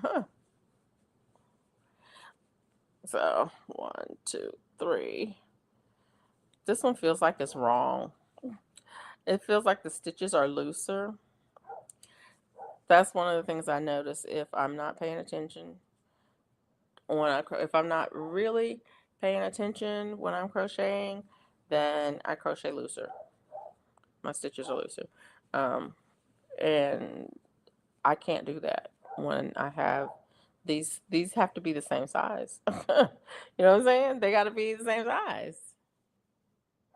Yeah. I don't think she talks much about roller derby on her channel, but she did take a break from filming a lot. She was doing a lot, and she kind of took a break from it because she was really getting back into roller derby. But Yeah. But she's in a crafting community, and she does, like I said, she does. It's My Fairy Treasures is the name of her channel, and she knits. Um, and she doesn't crochet. They tried to get her to crochet, but she really doesn't crochet. But she does like scrapbooking and junk journals and those kinds of things. And she makes bags. Does all kinds of hauls too. She does Dollar Tree hauls, and she makes some of the coolest little things that she'll go to Dollar Tree and she'll pick up some fabric clout placemats, and then she'll make a bag, like a shopping bag, or just a bag, and she'll pick up some flowers or some this or some stickers or some that, and she'll make something out of it. Hey, Diversity Love, thanks for coming in. And so I enjoy watching her. She's a channel that I enjoy watching. I don't go on her live streams very much, but I watch her channels because she has a lot of DIYs with Dollar Tree items that, like, literally you can turn couple of um, a couple of $1.25 items. You go in for $1.25, and you come out with something that you could probably turn around and sell for $25. It's like, what? Hey, call me V. How are you? All you beautiful people in the chat. How are you? Thanks for coming in. Who was the other person that came in? Oh, Diversity Love. Thanks so much. It's good to see you. I appreciate you being here. I am sleepless in Seattle. Okay. Okay. The little girl is barking. Let me go get the little girl. Can y'all hang on for a minute? Jessica going to roller derby. Cool. I'll be. Hang on just a second. I'm in Canada. I'm just. I understand. I was just teasing. Yeah. I'll be right back. I need to let my dog in. She's barking her little head off, and I don't want the neighbors to get upset. What did I do with that? Oh, there's it. Right there. I've been losing things tonight. Okay,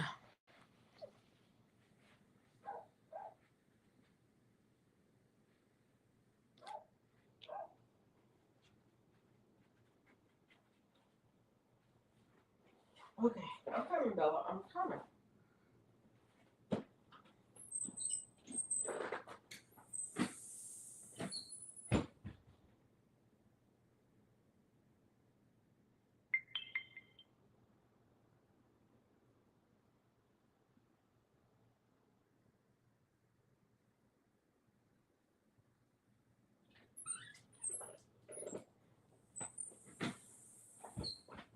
Yeah, you can clean that mess up over there because you made a mess.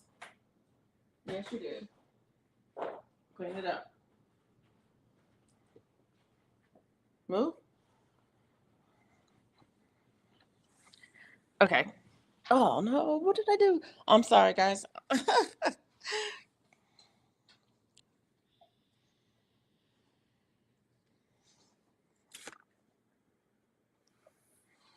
Anyways, I'm back. Outlaw. Outlaw went to bed, I think. V. Yeah. But thank you for coming in. Thank you. See, okay, this is the deal with Bella. She goes outside, right? And she has her little areas. She has one little area where she's dug this hole that her whole head can go down into. I think she eats dirt. I don't know what she does in that hole, but she digs that hole up. Okay. And so she has to go and inspect that hole when she gets over there. So she does that. She goes and inspects her hole, makes sure everything is cool in her hole. She, eats dirt, does whatever she does over there. Then she's got this another area where she's just kind of scratched the grass away, and so it's cool. And she goes and she lays down there, and it's like so her belly's cool on the ground. It's cool. Hey, bye, you sugar. And then she has another area that's over under a pine tree, and it's got a bunch of pine straw under, and she digs the pine straw out, and makes herself a little bed, and she curls up over there and lays down, and she takes a nap. Why are you running? Stop running. Everybody, you sugar, sugar, sugar, sugar, sugar, sugar, sugar, sugar, sugar. Then, okay, you okay? She lays down. Then she wakes up and she realizes she's outside and she's like, I don't live outside, I live in the house. And so then she barks at me to come and let her in the house. And that's what happens. She barks at me to come and let her in the house. And so I let her back in the house. But she's so funny. Oh, what's that on you? Yeah, you're okay. She, Zoomies. I don't know why she was running. She did a couple of circles, and then she jumped up here and sat down. So she's fine now, I guess. But yeah, um, so I'm assuming that she got her little nap outside. She was chilling. She was fine, and she woke up and realized she was outside. And she's like, I don't live out here. I'm going back in the house. Come get me. And so I came and got her. And the funny thing is, she loves being outside. She absolutely loves being outside. And if I stayed outside all day, she would stay outside all day. But if I take her outside and I leave her outside, she's like, Missy, you can't just leave me outside. So she is not by any stretch of the imagination is she an emotional support animal, but she is my emotional support animal. I was just looking at my yarn to see how much I had left. And so this is how much I've used so far. And I'm working on the 9th granny square. It's like I'm off to rest. I have a good week, everyone. Thank you, Jessica, for being here. And you have a good week. Get you some rest, dear.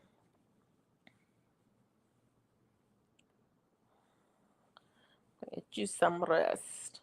But yeah, so I'm on number 9.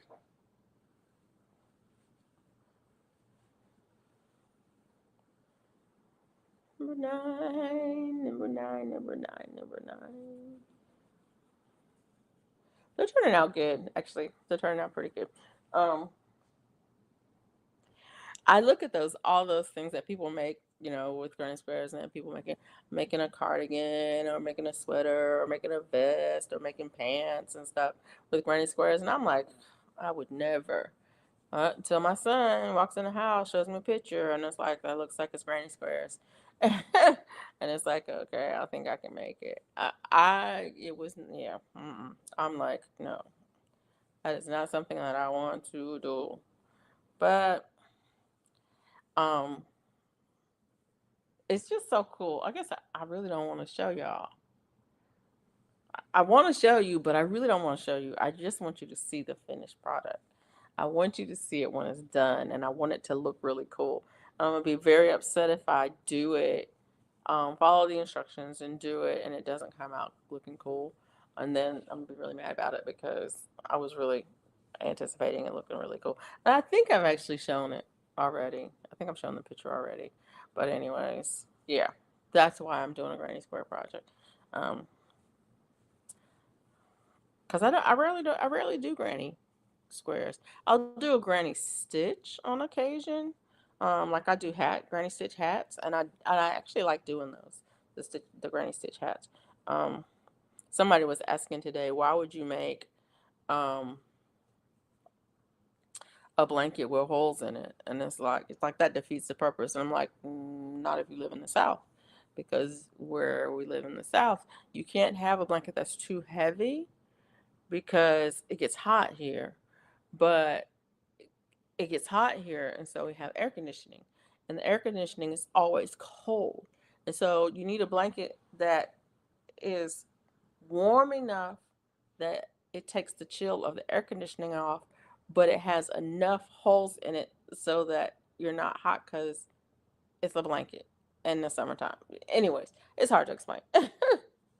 Uh, But it's the same thing as like, why would you make a hat with holes in it? Well, I wouldn't make a hat with holes in it if I lived some places where I actually needed to wear a hat. But here, like this hat, I'll show you this one. This one, this is a cat ear hat. It's just a square or a little rectangle. Let me show the thing. I'll put it on.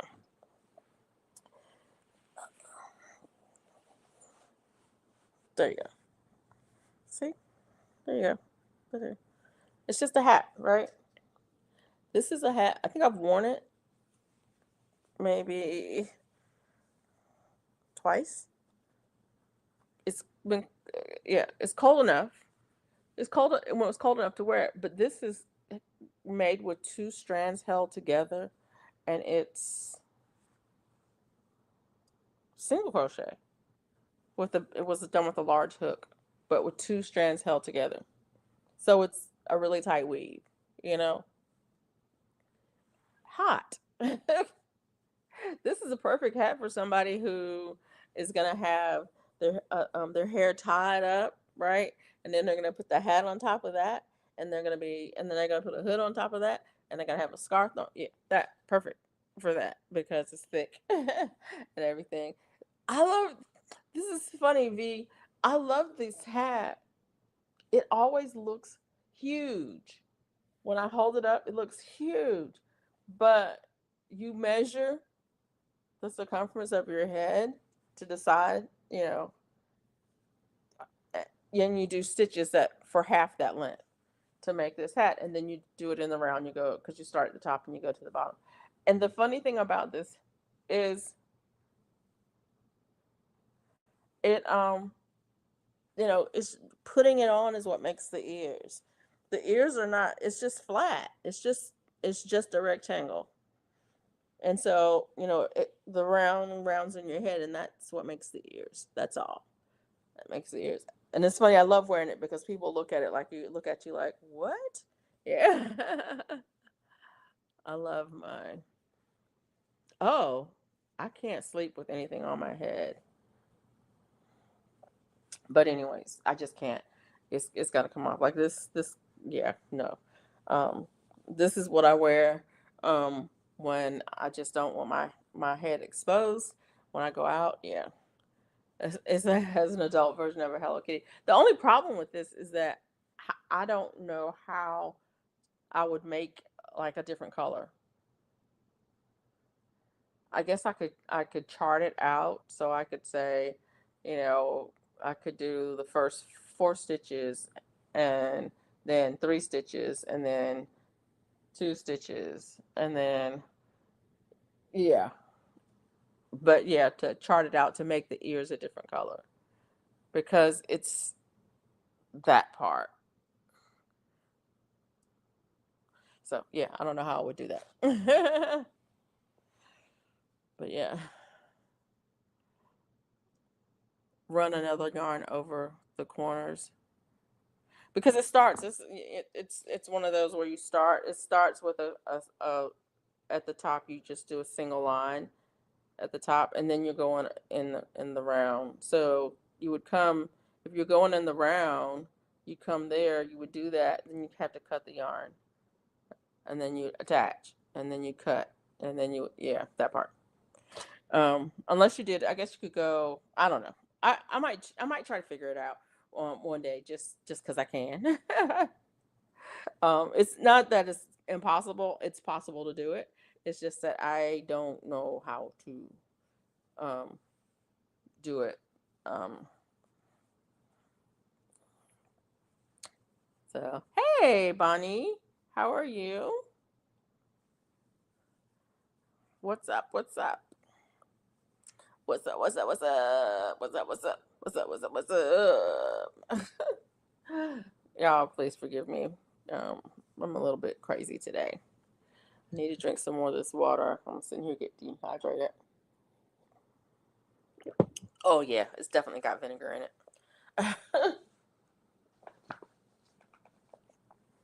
But anyways, I am good, Bonnie. I was talking a little bit earlier about um mental health and well-being and that, and I go through it. I guess I didn't really talk about all the things, but I have talked about it before. I do. I live with depression, and I don't make no secret about it.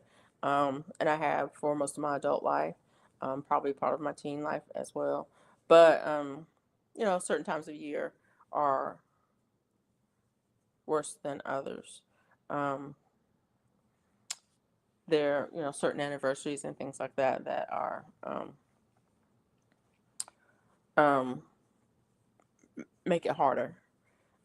So yeah, but all in all, I'm good. Life's good. Life's good. Life's good. I'm working on a blanket for my son. I don't even know if he really wants the blanket. I think he just wants to know if I could do the blanket. I should do a sampler. Maybe I'll do a sampler. Maybe I'll do 10 squares, put it together, do a sampler, and see if that's all he wanted. Maybe that's all he wanted. Yeah, yeah. Thank you, Bayou. Yeah, today was a good day. Today was a good day. Um, my special friend, that is my husband, um, decided he was going to cook dinner today. So there was that. um, it was nice. Actually, it was really nice. Um, he did a Mississippi pot roast, which is always good, and cabbage, which is my favorite. Y'all know I love cabbage. um, y'all know I love cabbage. If you've seen any of my videos, you have seen cabbage too many times. And what else did we have? Oh, we had noodles. We had noodles with the pot roast and some fresh tomatoes and oh, and dessert too. I forgot we had dessert. Yep. So, and wine. Yeah. It was good. It was really good. He did a really good job. It was really good. I enjoyed the meal and yeah, the whole thing. It was good. It was nice. The wine was a Texas wine that I picked up when I was in Texas, and I'm mad about it. I'm mad about it. I'm mad about it. I am mad that I can't get Texas wine in Alabama. Okay? I am really mad about that. I don't understand why these states cannot cooperate with each other. It doesn't make any sense at all that I, as a tax-paying resident in the great state of Alabama, cannot get wine from the great state of Texas. Yep, purple cabbage, green cabbage, smothered cabbage. I love watching it. It makes me hungry every time I watch it. Yep. I made cabbage soup the other day. Not your normal cabbage soup. No, you can't order it online. There's some rules. You can actually they you cannot ship it into you can't ship it. They can't ship it to Alabama. Or they can. They can. The thing of it is they have to jump through a whole lot of hoops to ship wine to Alabama, and most places just don't want to. So you won't find Texas wines on the shelf in Alabama, which makes me crazy. And I don't know if you can find them in Mississippi because it would be worth a 4-hour trip for me to go to buy it in Mississippi. But it's not worth a 12-hour trip for me to go to Texas to get it. You know what I'm saying? Or 12 hours, whatever. It's not. But if anybody's going to Texas, you want to pick up some wine for me? Just let me know. I'll make it worth your while. And that's probably illegal too. So I won't make it worth your while because it may not even be legal to bring it for somebody. But it's crazy. If you go to the website of the winery and you want to order it and have it shipped, then they'll say states where we can't ship it, and then it says you can arrange for shipping on your own. And then it's crazy. It's crazy. If you call the places that you could ship it through, they're like, "Oh no, we can't do that." It's crazy. We had a red, I forgot what it was called. Um, it was a red. It was dry, and it was really good. The vineyard is, let me look it up because I can say it, but I don't know if I can spell it.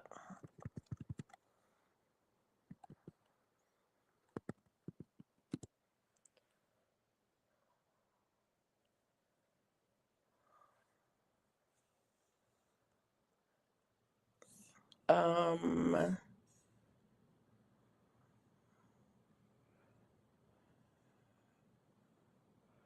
yeah, Messinahoff.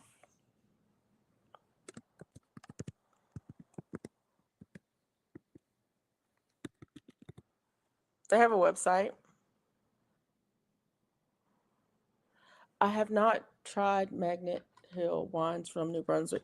Let me I'll have to look them up and see.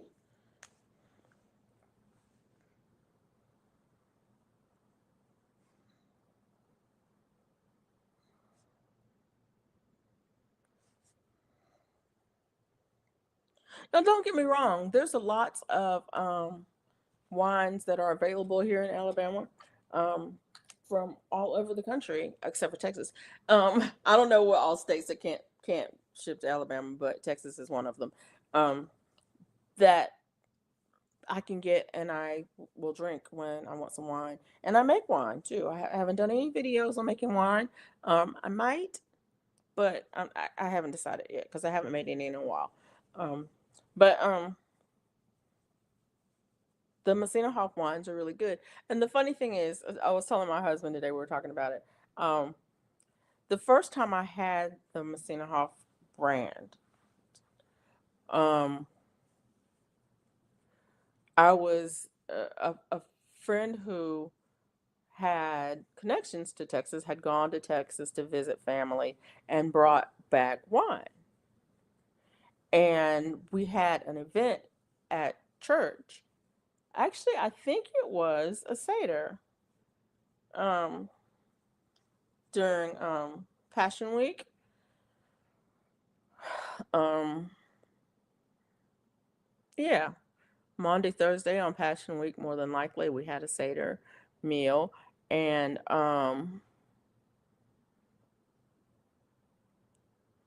he says, I'll bring the wine. Well, of course, there was at least three different people who brought wine because we're good Episcopalians and we have to have the fruit of the vine. But anyways, um, so he brought wine that he brought back from Texas, and it was really good. And I was like, "Oh, this is cool. I need to try this. What brand is this?" Da, da, da. I was like, "You can't get this. This blah blah blah blah blah." And so I thought, maybe it was just. I thought it was just great because whatever that time, and then when I finally, years later, I finally get to Texas and I'm going to try to get some of it. I thought maybe I just remember it being good. It really wasn't that great. It was, it's just the one, blah blah blah blah. And so I went to the grocery store. We went to HEB and they had it on the shelf, and so I picked up some. I wish I had picked up more, but I picked up some, and it was good. It really was good. I really liked it a lot, and I got several got several different varieties of it, and all of them were good to me. They were just good wines to me, and mad about it. Just mad about it because when you find one that you like, you want to be able to get it, right? You find something you like, you want to be able to have access to it. But anyway, good night, Bonnie. Thank you so much for coming in. I appreciate you being here. You have a good, restful evening. But anyway, that's the story. I was telling my husband I just couldn't remember if I thought it tasted good, if I just was excited about it because, the whole Texas connection, da da da da da. Because I we used to laugh about Texas. Like everybody has a Texas connection. And then we would say, yeah, Texas Connection. That sounds like a band. We should have a band called the Texas Connection. But anyways, because everybody has a Texas Connection. And so there was all that. Hey GT Junior, how are you? Thanks for coming in. But yeah, so we were, that's the thing. I was thinking, well, maybe I just remembered it as being good But no, I didn't just remember it was being good. It was good, and I'm glad that when I went to Texas, I was able to get some. And now I'm mad about it because I can't get any more. And that was I bought that last year. I only bought 4 bottles, and that was my last bottle that we had today. And then he was like, "Are you want to take this back home with you, or are you gonna leave it here for me to drink?" And I'm like, "You can finish it," since it was his birthday Saturday. So I was like, "You can finish it. I only need to enjoy one glass." He's like, "You want some more?" And I'm like, No, I gotta drive." How you doing, GT Junior? What are you up to this evening?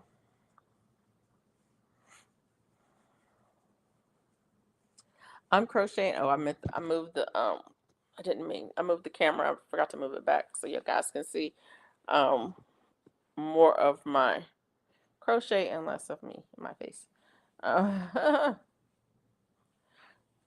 um, I'm crocheting tonight. I'm working on a blanket.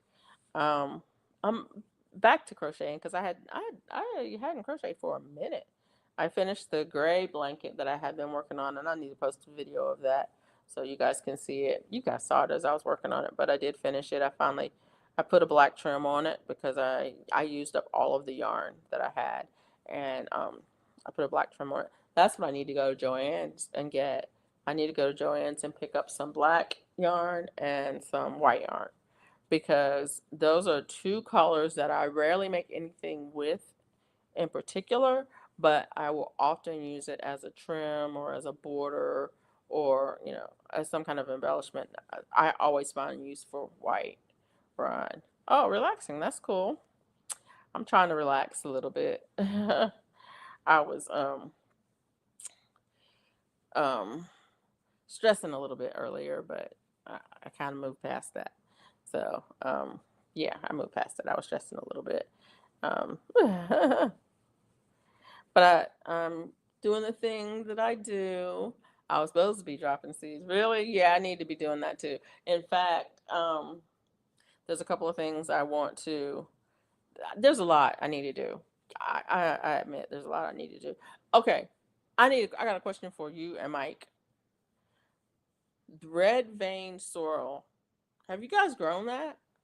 I don't have the seeds right here. I don't know where the seeds are. Red vein sorrel. Have you guys grown that? Show my wife my squirrel videos I recorded today. Oh, cool. What did she say? And my question is, what do you do with it? If you've grown it, what do you do with it? How do you eat it? I've grown it years ago. What do you do with it? Tell me. What do you do with it? Because I don't know. So it was a big part of my 2024 herbs, but it's not really a herb, is it? I mean, it's it's like a spinach, isn't it? Similar to spinach. I don't know. I'm just asking for a friend, because I got a whole bunch of it in there in that arrow garden. It is very pretty and it grows beautiful in the hydroponic system. It's not an arrow garden, it's something else. Um, but I went in there and I harvested some the other day, and I said I'm gonna put some in my soup. I made soup and I put some in the soup. And then I went online and I looked at some things and I was like, oh, I don't know about this. I think you could eat it like in a salad. I think it would give an interesting flavor to a salad because it is sour. It's like a sour grass. To me, I don't know if you guys know what sour grass is. There was something that it's a wood sorrel actually. It's called that we called as a kids we call it sour grass, but it looked anyways you could pick it and you could chew on it and it had like a kind of a sourness to it, like lemony. Yeah, like that. And that's what it reminds me of. The sorrel reminds me of it has that sourness to it, like lemon or something like that. And so I thought, yeah, it would probably go well in a salad, or whatever. But I just, cut some leaves up, chopped them up, and threw it in my soup and called it a day, because that's how I roll. But I was like, I don't know what I'm supposed to be doing with this sorrel, and I got so much of it. It grew so well. It looked so good, and so I harvested and threw it in my soup. And I can't say it made any difference. I didn't put a lot in there. Um, in the flavor of the soup. The soup was bomb. In fact, I might make some more and record it. I didn't record it because y'all know.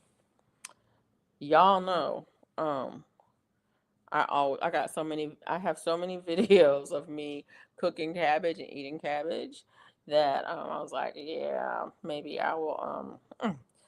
Yeah, but I might do another one because it was a soup, and I don't think I have. I don't think I've shown cabbage soup, but I don't think I've cooked cabbage soup on a video. I have to go back and look and see. But yeah, it was a really good soup. It was really good soup, and y'all know me. I will throw something together. I don't have no recipe. Um, I was thinking about Malabar spinach. Wasn't impressed. Oh no, no, it's not Malabar spinach. I haven't grown Malabar. I've heard that it has a mouth feel that some people don't like. You got all new squirrels? Babies? Or traveling squirrels? One, two, three, four, five, six, seven, eight,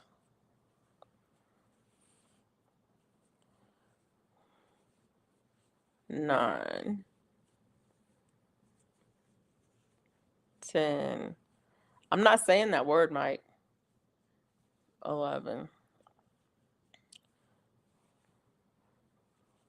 12. I'm going to say what I said. Mouth feel. Weather for Anchorage. Conditions are cloudy with a temperature of 32 degrees Fahrenheit. The wind is blowing from the north at 3 miles per hour, and the current humidity is 65%. My regular squirrels all gone. Your regular squirrels are gone. It's all babies. What? I'm just not gonna say that word because um it's an ick factor. Just thinking it makes me go ick. But yeah. So I've heard. I have never grown it, so I've never um I don't know what how Malabar is, but the sorrel is sour, like lemony sour, like lime sour, like citrus sour. It's a sour feel, like vinegar sour. um but otherwise it's more like it's like kind of like maybe a spinach or something like that, but it has a sourness to it. And like I said, it didn't really, I don't know that it added much flavor to the soup at all, but I didn't put a lot in there because oxalate show. um yeah, that part. I want to grow the red vein sorrel now. um you want to see it? I can. Well, I got a video. Did you see it on my video? Did I show it? Yeah, I showed it. It was pretty big. It's bigger now. They leave room to expand and let the kids take over. Oh. Oh, I didn't know that. Really? So that means I got all new squirrels out there? Should I make friends with them? How do you make friends with them? Y'all, I don't want to make friends with them. I want to eat them. They actually, I don't want to eat them. I just want them to not eat my food. That's the part. Which I have two giant oak trees in my front yard that have way more acorns than anybody. Squirrel was in my herb and outside in my videos. Oh, okay. I was just wondering about cooking it and eating it. It's like I've grown things, but uh yeah, cooking it and eating it. Okay, this is making me crazy. It feels like it shouldn't be this way. But okay, it's okay. It's all right. Malabar. I grew the Malabar spinach and it produces a lot and makes plenty of seeds. Oh, now I heard that once. Okay, I can't remember about Malabar. The Malabar spinach is like if you eat it raw, it's one thing, but if you eat it cooked, it's a different. And I can't remember which one was the preferred method of eating it. If I was gonna have Malabar spinach, Um, if I was gonna do Malabar spinach, if I was gonna eat it, I would more than likely do a smoothie, a green smoothie. That's how I would do it. Because yeah, that's how I would do it. I like a green smoothie, but I don't do spinach because of oxalates. Yo. And yeah, I have to watch about that. Ooh, lime quad seeds. I was thinking, at the Soil Family Expo this year, they are gonna go and visit that nursery, that citrus nursery that came. So last year, a citrus nursery came to the expo and they had a booth, and they had a booth and they had plants, and they sold plants, and they did have limequat. In fact, limequat is one of the ones that, anyways, they had limequat there. I want to say Girl on Hudson might have got it. Anyways, I'm not sure who got it, who ended up with it, but I think like almost sold out. They may have had one or two left at the end. But this year they're gonna do a tour of the nursery. So that'll be kind of cool. I still haven't decided if I'm going. um, but yeah, but I don't know anything about lime quartz or loquats or any kind of quartz or kumquats or orange quartz or anyway. Savannah citrus is the name, right? I don't remember, but I think it is. I don't, yeah, but I think it is the name of the place. Yep. And yeah, there's a tour.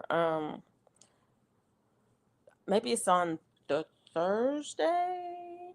I don't know. Look, I'm just making up stuff. Don't believe me. Go to the website and look for yourself. I can't remember for sure what the details are, but I do know that they are going to be, there's a tour of that nursery. And I think it's the same one that was there last year, but it may not be. It may be a different one in the area. Um, what do I know? Uh, but I think that'll be fun because that's one of the things that people wanted to do for sure was to go and visit a nursery.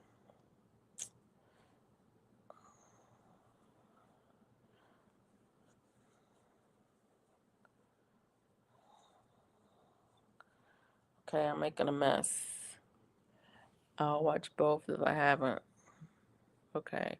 I showed my cracky stuff. Oh, nice. My cracky shelf. Nice. Is that two or three? Did I mess up? Dang it. There you go. One, two, three. My figs look good. Oh, yeah. I pruned my fig back, but I didn't prune the whole tree. Don't ask me why. Probably because I got tired in the middle of pruning. So I pruned the perimeter, but the very center of the tree, I didn't prune it. So it has tall branches in the middle. I don't know why I did that. I think I meant to prune the whole thing. I really meant to prune it down, like really down to the ground almost. Um, because usually it dies back. Um, but yeah, I don't know. I don't know. I didn't. And I may regret it. And then I meant to prune some other things I didn't prune. I was like, yep, not pruning it.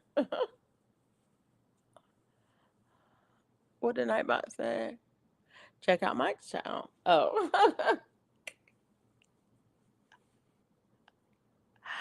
Oops. I forgot to check back video maker. Okay. I'll check it out, Mike. I haven't seen it yet. I'm doing better about watching videos, but I'm not doing good about commenting. I'm gonna do better though. I want to do some cracky. I really do want to do some cracky, but I got to get myself together and get organized because I cannot. just haphazardly start stuff because that's what I was doing, and things were getting to be a mess, and I can't with it anymore. I've got too much around here. Your Tuesday video is out. Okay, y'all be doing the thing. How do you? Yeah, I'm not gonna ask that question because I know how. You just do it. You just do it. That's what I was talking about earlier. There's some things you just do.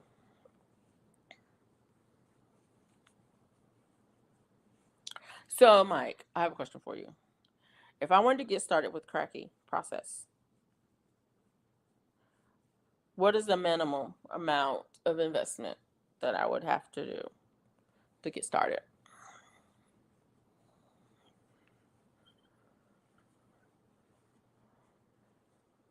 YouTube dropped it. It's supposed to go at 11. Are you sure? What is YouTube doing? That's crazy.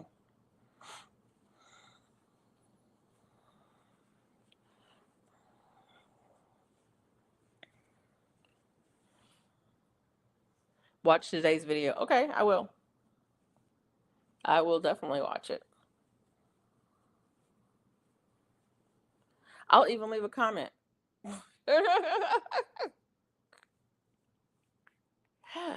So there. It's free. Use trash. You can't use trash for everything now. There's certain things that you got. Okay, if you say so, I'm gonna take your word for it. I'm gonna take your word for it.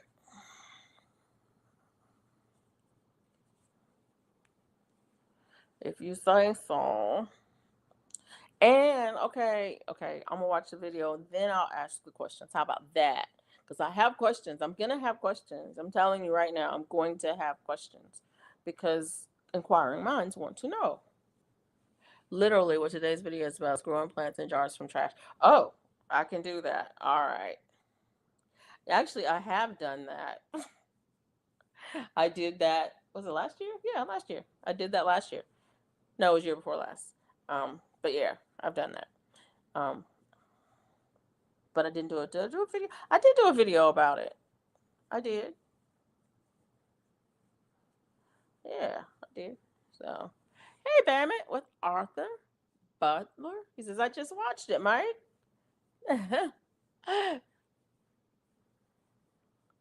I was talking to my therapist about my inability to throw away glass, jars, and gallon sized water jugs. I can't. I cannot throw them away. I try. I will take them and I will put them, I will wash them and say, I'm just going to wash this out. Um, I might use it. If I don't use it within the next week, I'll throw it away. And then I won't use it. And then I'll put it like the plastic, the water jugs, I will put them in a trash bag as if I'm going to throw them away. And then I won't throw them away. I'll just put the trash bag in the garage. And so, like tonight, I was in the garage and I needed to water some things. And I was like, oh, I just used one of these jugs. And I went and got one of the jugs and filled it up from my rainwater and I watered all the containers. It's like, see, if I had thrown that away, I wouldn't have had that. I have an inability to throw away glass jars, and I have, especially ones with lids, and I have an inability to throw away gallon-sized water bottles. Now I can throw away smaller water bottles, but I don't buy smaller water bottles very often. So I don't have that as many of those. And now that I'm not buying gallon-sized water bottles anymore, because I got my filtration system. Did I tell you I got my filtration system? I got my reverse osmosis water filter system. Um, so I'm not buying bottled water anymore.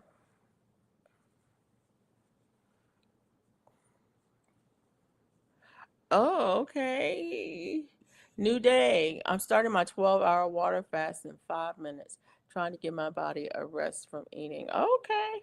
I've been doing 1 meal a day, um, OMAD, for the last few days. And I've seen a difference. It's hard. It is absolutely hard, but I can't. I don't feel like I can do a water fast. 12 hour water fast. Well, 12 hours I can do. Yeah, new day to you guys.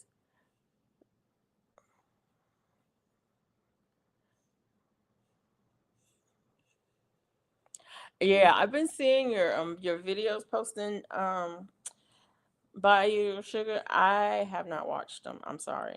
Ugh. But I seen you posted your no added sugar or whatever your hashtag no added sugar ones. Yeah, and I keep saying I keep putting them on the queue to watch later, and then I don't. I say I get off of YouTube because I'm afraid of what I'm gonna see. So yeah, that's the problem that I'm having, guys. I don't. I try to stay off of social media when I don't want to see what's going on in the world because it puts me in a bad frame of mind. And so when I know that if I watch a video, the next thing I know, I'm going to see a headline that I don't. Anyways, good night, family. Got my water, so I'm going to go back to sleep. Yeah. Good night. Thanks for popping in. I appreciate it. I eat from 5 p.m. to 11 p.m. only. My stomach is near gone. It made a huge difference. Really? Are you serious, Mike? Oh, I think I could do it. 5 p.m. to 11 p.m. I couldn't do 5 to 11, but yeah. Um, but I could do a window, a small window. Um, so right now I'm doing one meal a day, so I guess I could do 5 to 11. I guess I could. It seems like I couldn't. I keep telling myself that I can't do it. Anyways, that's what's up, Mike. Night, family. Congratulations, Mike. It's great. I just learned about the fasting. Okay, cool.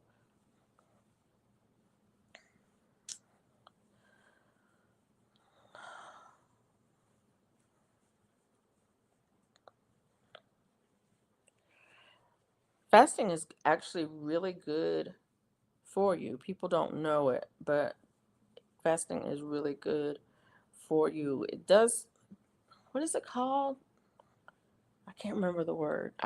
No, I can't pronounce the word. Autophagy? Is that the word, Mike? Autophagy? I can't pronounce it. But um when you fast, it does that thing. Basically,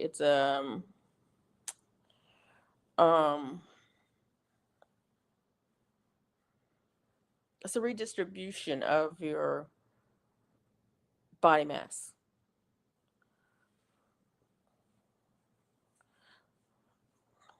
And so it helps with sagging skin. It helps with belly fat.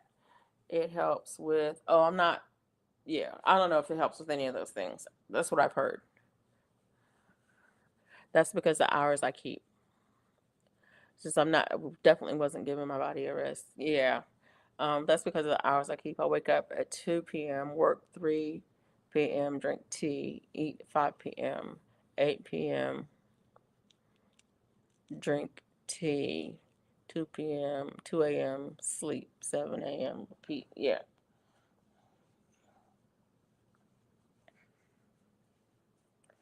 Yeah.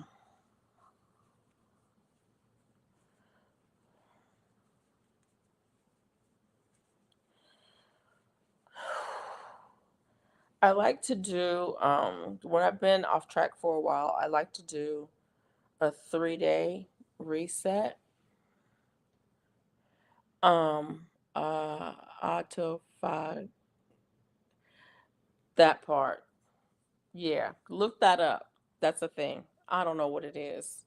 I don't know what it is, but it's a thing, and fasting will do that to you.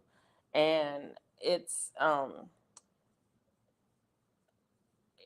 depending on the length of the fast, your results may vary.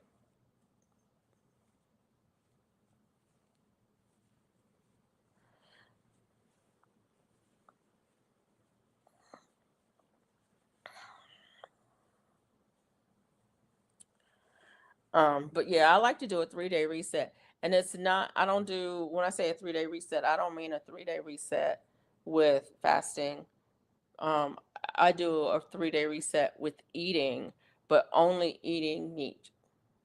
And so I'll eat meat for 3 days, and then I'll go back to eating meat and veg um, for a while, and then meat and veg and fruit um, until to get back on track of just eat meat, veg, and fruit. I mean, I do eat. I wasn't eating any grains for a while. I was eating no grains. And that's the ideal for me. That's where I want to be, no grains. But I find that it's just really hard to stick with that. Um, but I can do a reset. And if I do a 3-day reset, that usually helps me to get back on track, and it helps to curb the appetite. One of the things that um, when I eat the carbs tend to trigger my appetite, and so I have to get off of that for a little bit to get the appetite back under control, and then I can go back to being a bit stricter. She counts tea as food. Oh, does she put anything in her tea? Tea is kind of food.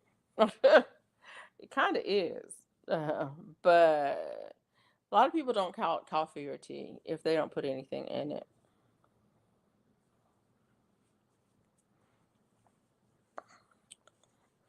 Um, yeah. I do I count tea as food? I count tea as food. I really do. Um, and coffee. I count coffee and tea as food. Um, so when I do my one meal a day, I don't have anything to drink but water. I guess it depends on what kind of tea it is, whether it's food or not. Because like I drink a lot of herbal teas, and I think that's why I count them as food. Because like sorrel, that's food. So like if I'm drinking that kind of tea, yeah, that's food. Yes, I count fruits and veg as carb. Most veg don't have enough carb in it for me to count, but fruits for sure. Um, because fruits can be a lot of sugar, a whole lot.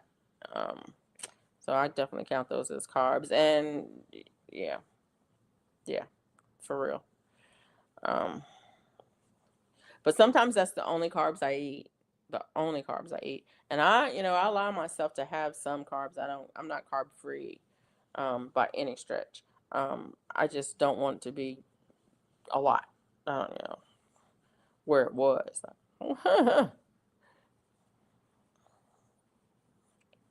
Now it depends on the fruit. Some fruits are lower in sugar than others. But for real, yeah. And dried fruits are worse because you can eat more of them. It's easy to eat more. I had a lady say diabetics should juice. I'm like, what are you doing? Yeah, yeah, yeah, yeah. No. Juice is concentrate. Somebody was asking me why I don't juice, and I was like, I don't juice because um the amount of juice, if you eat a piece of fruit, yes, pure mainline sugar. If you eat a piece of fruit, you're getting very little, like you eat an orange, for example, or you eat a strawberry. Let's say a strawberry. You eat a strawberry or a serving of strawberries, which is what, a half cup of strawberries. It's not a lot.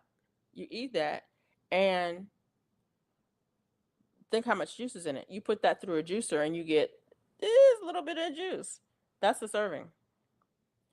If you juice the strawberries and you drink, 6-ounce serving, you're not drinking a 6-ounce serving of strawberries. You're drinking a 6-ounce serving of sugar. And then you've taken all the fiber out. And so your body doesn't even have to work to process the fiber. It's just sugar straight to your veins. So yeah, that's why I don't juice. I need that fiber to slow that sugar down. Um, and I treat, yeah, yeah. But that's my take on it. There's some people who there are some people who swear by juicing, absolutely swear by it, and they have gotten good results with it. Um,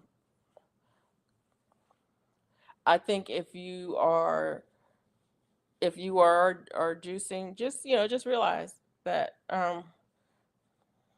it's a realize what what's going on. But yeah, only when I'm cleansing. Yeah, I don't do cleanses. I think about it on occasion, but I haven't, yeah, done cleansing. I think, yeah. Hey, my friend. Hey, Scott, how are you?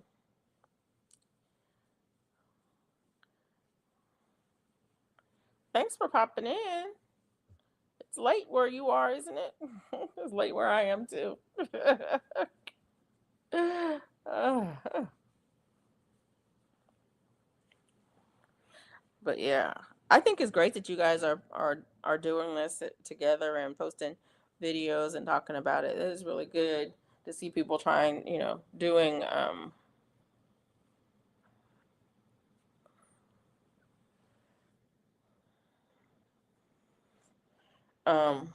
you know eating healthy and making healthy choices, and figuring out what works for you. Cleansing is the best way for me to get rid of my sugar cravings and reset. Oh, okay, cool. Yeah, and yeah, and then I eat to reset. That's pretty funny, but but I mean it's what works for you. No carb. I do no carbs for 3 days, to reset for me. But that's because I'm diabetic, and so yeah, that part. Um, if I did juicing to reset, I probably would my blood sugar would probably spike, for real, for real, for real, for real. What's going on, Scott?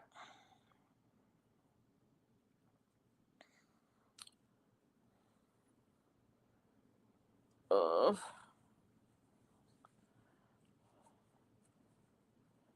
not too hot. Oh, you're sick. I hope you get to feeling better. Did you see Mickey's video about the ship? No, I did not. Mickey's video about the ship? No, I did not. Yeah. Yeah, and I've been doing really bad for the last 6 months, and my blood sugar is not under control as it has been, and my doctor has gotten crazy. And, anyways, I got to get things back together. I got to get myself back together, but I'm already doing better. I'm already doing better. I My blood sugar was in normal range today. This morning, my fasting was back to normal, after it had been high for a minute, and that's because I did a reset. I knew that's what's going to happen. Two, three, four, five, six, seven, eight, nine, 10. I've got 10 done. So, um, and I've got this much of the white yarn left, so I know I have enough at least for 20, if not more. I'm thinking that is a good place for me to um, transition um, to the next phase of this. I don't even know what it's like, so I'm not going to be. It's funny. I eat carbs now, but losing lots of weight. Not worried about it. Oh, okay. Yeah, but you're eating. You've got an eating window, and I tell you, it makes a big difference. You can almost, yeah, yeah, definitely see. Okay, I'm gonna. I will check it out. Scott. I'll check it out and see what's going on. I have just not been doing anything. I'm sorry, guys. I really am. I have really been struggling with this seasonal depression, and I just haven't been keeping up. I haven't been keeping up. I just mainly I'm trying to get through one day at a time and do what I can. And so I haven't checked in. I haven't been um, keeping up with things, but I'm feeling better. I am feeling better.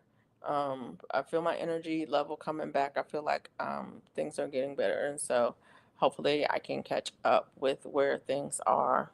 Um, Jeez, yeah, that part.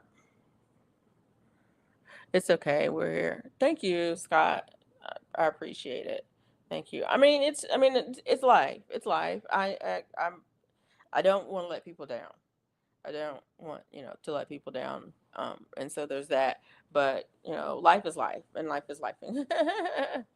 Days are getting longer. Yes. The sun is out. Yes. There's less dreary days. There's more sun. And I have been out in it. Bella and I get up in the morning. We go outside. We spend at least 15 minutes outside in the sun. And it makes a world of difference. To have that, to be able to go out and there's sun. There's just not dreary, rainy, cloudy days. I mean, we have a lot of rainy days, but yeah, that part. Sunshine is coming, better days, no more cold. Yeah, and it's warmed up. Like I said, I was able to get out in the yard and get some work done out there. Did get some mowing done. I got more to get done, but I got some done. So yeah. And like I said, I'm feeling better. I was really low for a long time, but I'm getting better. Yeah, I was out for a bit today too. Bella and I were hanging out in the backyard, just checking out. There's nothing going on back there, but just checking things out, make sure everything's still where we left it. Pull a weed or two. Every day I have to pull a few weeds because if not, I will never get it done. And it's like I may not get them all done today, but I'll pull a few more.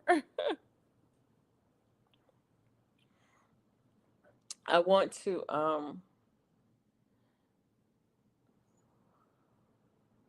I want to drop some seeds um in the garage. I want to drop some seeds in the garage. I've got some soil already worked up that I just need to put them in the containers, water it real good, and drop some seeds in there because I want to get. There are a couple of things I want to get jump on before um, before I can drop them outside. And there are a couple of things that I like to drop in cups. Um, Even though I drop them in soil, but I like to drop them in cups or small containers because I'm not sure what they look like. Like I don't have a problem with like greens or a lot of things. I know what they look like when they come up, so I don't. They're not weeds. I know they're not weeds. But there are certain things that it's like I just don't know what it looks like, and it's like if it looks like a grass or if it looks like some of the weeds that come up, then I won't know if it actually germinated. So I like those things that I'm not sure about. I like to start in cups. Um, but I usually do it um, in the garage. I don't like to start anything inside. I just don't want to deal with um, the pests that go along with it. Mike, you know what I'm talking about. I forget what they're called. Fungus gnats. Yeah, those. Awesome. 45. Oh, okay. Nice.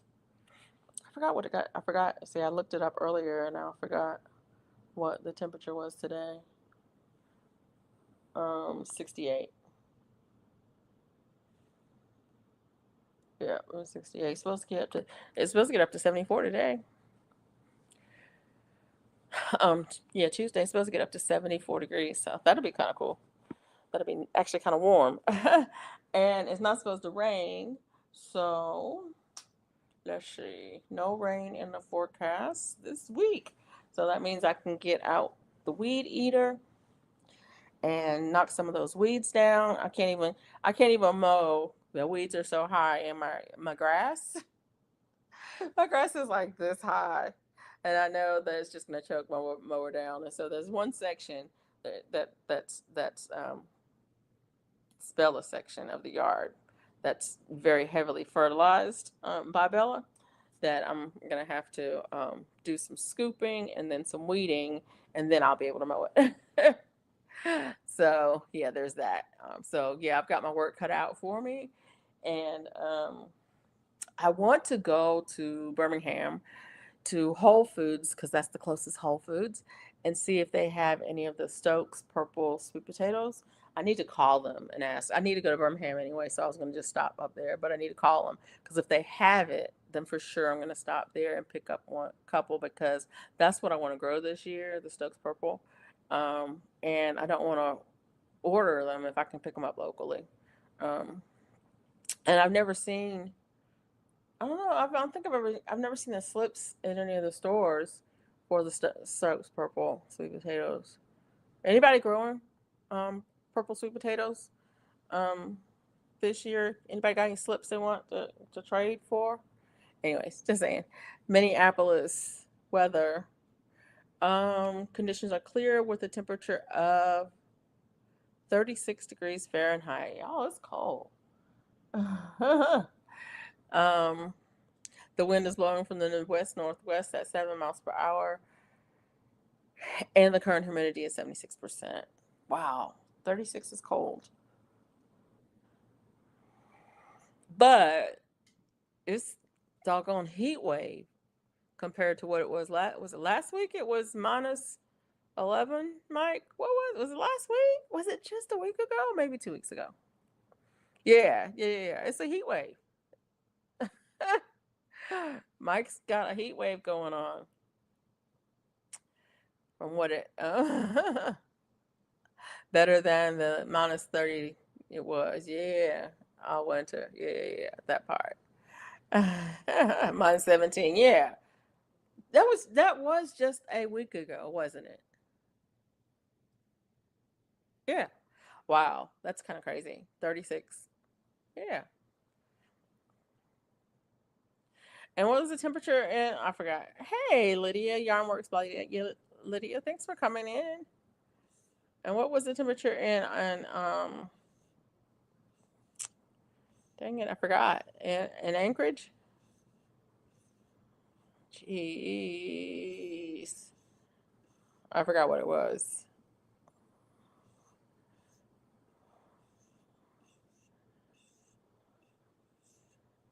We were talking about that today at dinner, how it's been so warm in Alaska this year. Anchorage was 32. Oh, Mike, look at that. Look at that. GT is finally colder than you. It was 32. Yeah, it was 0. Yeah, 32.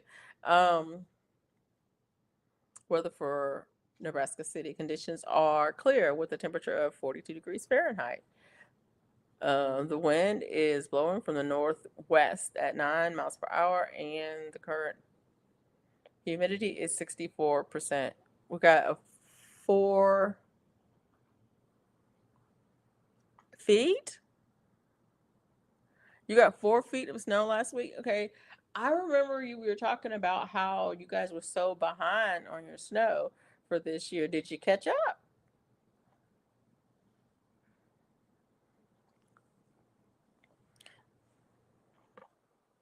That's a lot of snow, but it might not be a lot of snow for y'all. I don't know. Honestly, I don't know. That's it sounds like a lot of snow to me. I mean, our snow is gone. Yeah. Yeah. Yeah. Well, yes, we caught up in 3 storms. Okay, because I know you were talking. I remember you were talking about how you guys were so behind on the snow, and it had been so unseasonably warm, and you had gotten rain, but you hadn't gotten snow, and that's an issue. And yeah, you got something to say about that, Bella? Okay. All right. I hate snow. Ooh, okay, Lydia. I don't hate it, but it's beautiful to look at, but I'm not going out in it. I mean, I'll walk out in it, but I'm not going anywhere. I'll go out in my yard in the snow, um, on my street in the snow, but I'm not getting in my car and going anywhere. I'm just gonna stay home. I'm just gonna stay in the house until it goes away. Uh-oh. Weather for McNabb. Conditions are cloudy with a temperature of 35 degrees Fahrenheit. The wind is blowing from the southwest at 4 miles per hour, and the current humidity is 84%. Did I tell you guys I used to have to do that? I used to have to read the weather over the radio at work when I worked in dispatch for prescribed burning. We burned a lot in the forest. Um, it's part of it's part of the history of this area, and so a lot of the species of fire adapted or fire evolved or whatever you want to say. But but in order to do that, um, there there are very specific um, weather parameters that you have to have in order to burn. And so part of my job when I was working in dispatch was to read the weather over the radio. Like on a daily basis, twice a day, I had to read the weather over the the radio, and it was not just those things. I mean, there were other parameters that I had to read, and because the crew was listening to the radio to make sure that they were in prescription, they had to know what the 12-hour fuels were and what what the relative humidity, what the ambient air temperature was, what the mixing height was, what the transport winds were. There was a whole bunch of things that we had to do. And so whenever I read the weather, I think about the pauses. You have to read a little bit and pause, and read a little bit and pause, because they have to check, you know, to make sure that they get those numbers and the numbers are right. So you sound just like a weather recording. But yeah, that's when I worked in wildland fire. Yeah, prescribed burning. I had to read the weather. That was part of my job as a dispatcher. Um, I enjoyed that. I really enjoyed um, dispatching. I worked all of the dispatch jobs. There's a lot of dispatch jobs, and I don't know if you guys you're familiar with them, but there are a lot of them. I worked all of the desks except for um, intelligence. And it's funny because the intelligence desk is basically the stuff that got is the part that goes out to the media. Um, and so I didn't work that part, but I did everything else. I mean, I did aircraft, I did equipment, I did supplies, I did crews, I did overhead, I did all of it, all of the things. I did planning, I did all of the things. Uh, and I absolutely enjoyed it. I did initial attack, which was kind of cool for Western Fires. I did initial attack too, and so that was kind of cool. But that was collateral duty. That was not my main job. That was, um, a little fun factoid. When they say that it's not a primary firefighting job, it doesn't mean that the person's not a firefighter. They may hold qualifications as a firefighter, but their job is not described as a firefighter. So my job was never described as a firefighter. I was never a primary firefighter. I was a forester. But I held qualifications as a firefighter. And when necessary, depending on the severity of the season, all the people who had those qualifications were called and um, were subject to being called in to help out. And so when they say that no primary firefighting jobs will be affected by this, that, or the other, that doesn't mean that firefighters will not be affected. Not even close.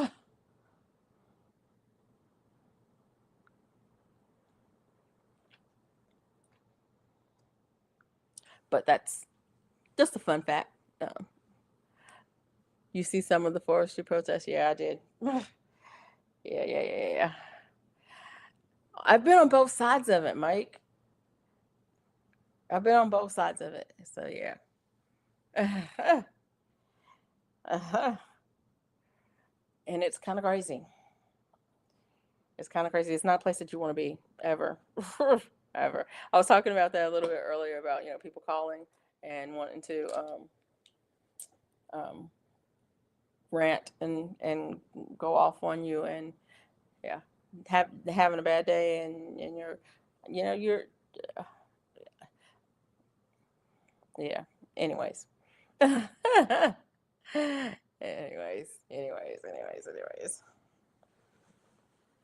And that's another thing. I don't like um the control the water bombers, the ones that sent up to help Cali last month. Yeah.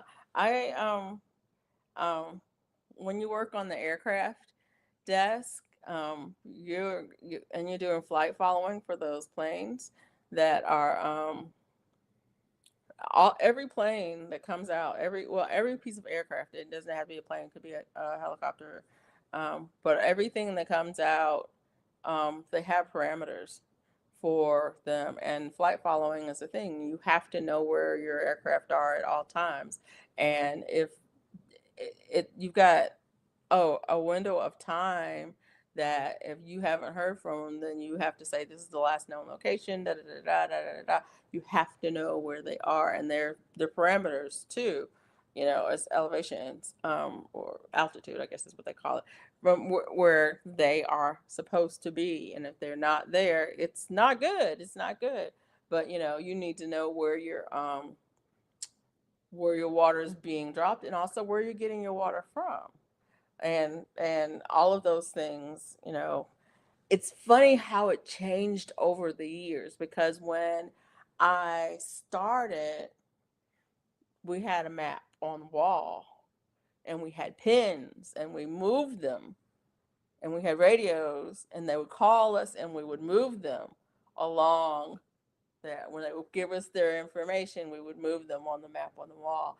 And then we went to a GIS system where we had, computers and the maps and everything. And yeah, that part. But yeah, knowing where your water sources were and making sure your contracts are in place, and all of that. And how many flight hours, and when was sunset and sunrise, because there are parameters on who and what kind of equipment can fly after sunset and before sunrise, all of that kind of stuff. Yeah, the aircraft desk was a lot of information, but it's absolutely necessary, because every safety first.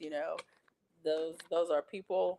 They are humans. They have lives. They have families, and they are they're there to do a job. And my job was to make sure that we knew where they were and what they were doing, and we were doing it within the law. So yeah, she loved her job. The worst was the noisy boaters. The planes couldn't scoop without killing. Right. Right, that part. They got it. And that's the other thing. If some of those, some of those water sources are public and people have access, yeah, that part. And so, making sure that you are doing it the right way. Um, and nobody's getting hurt. Yeah.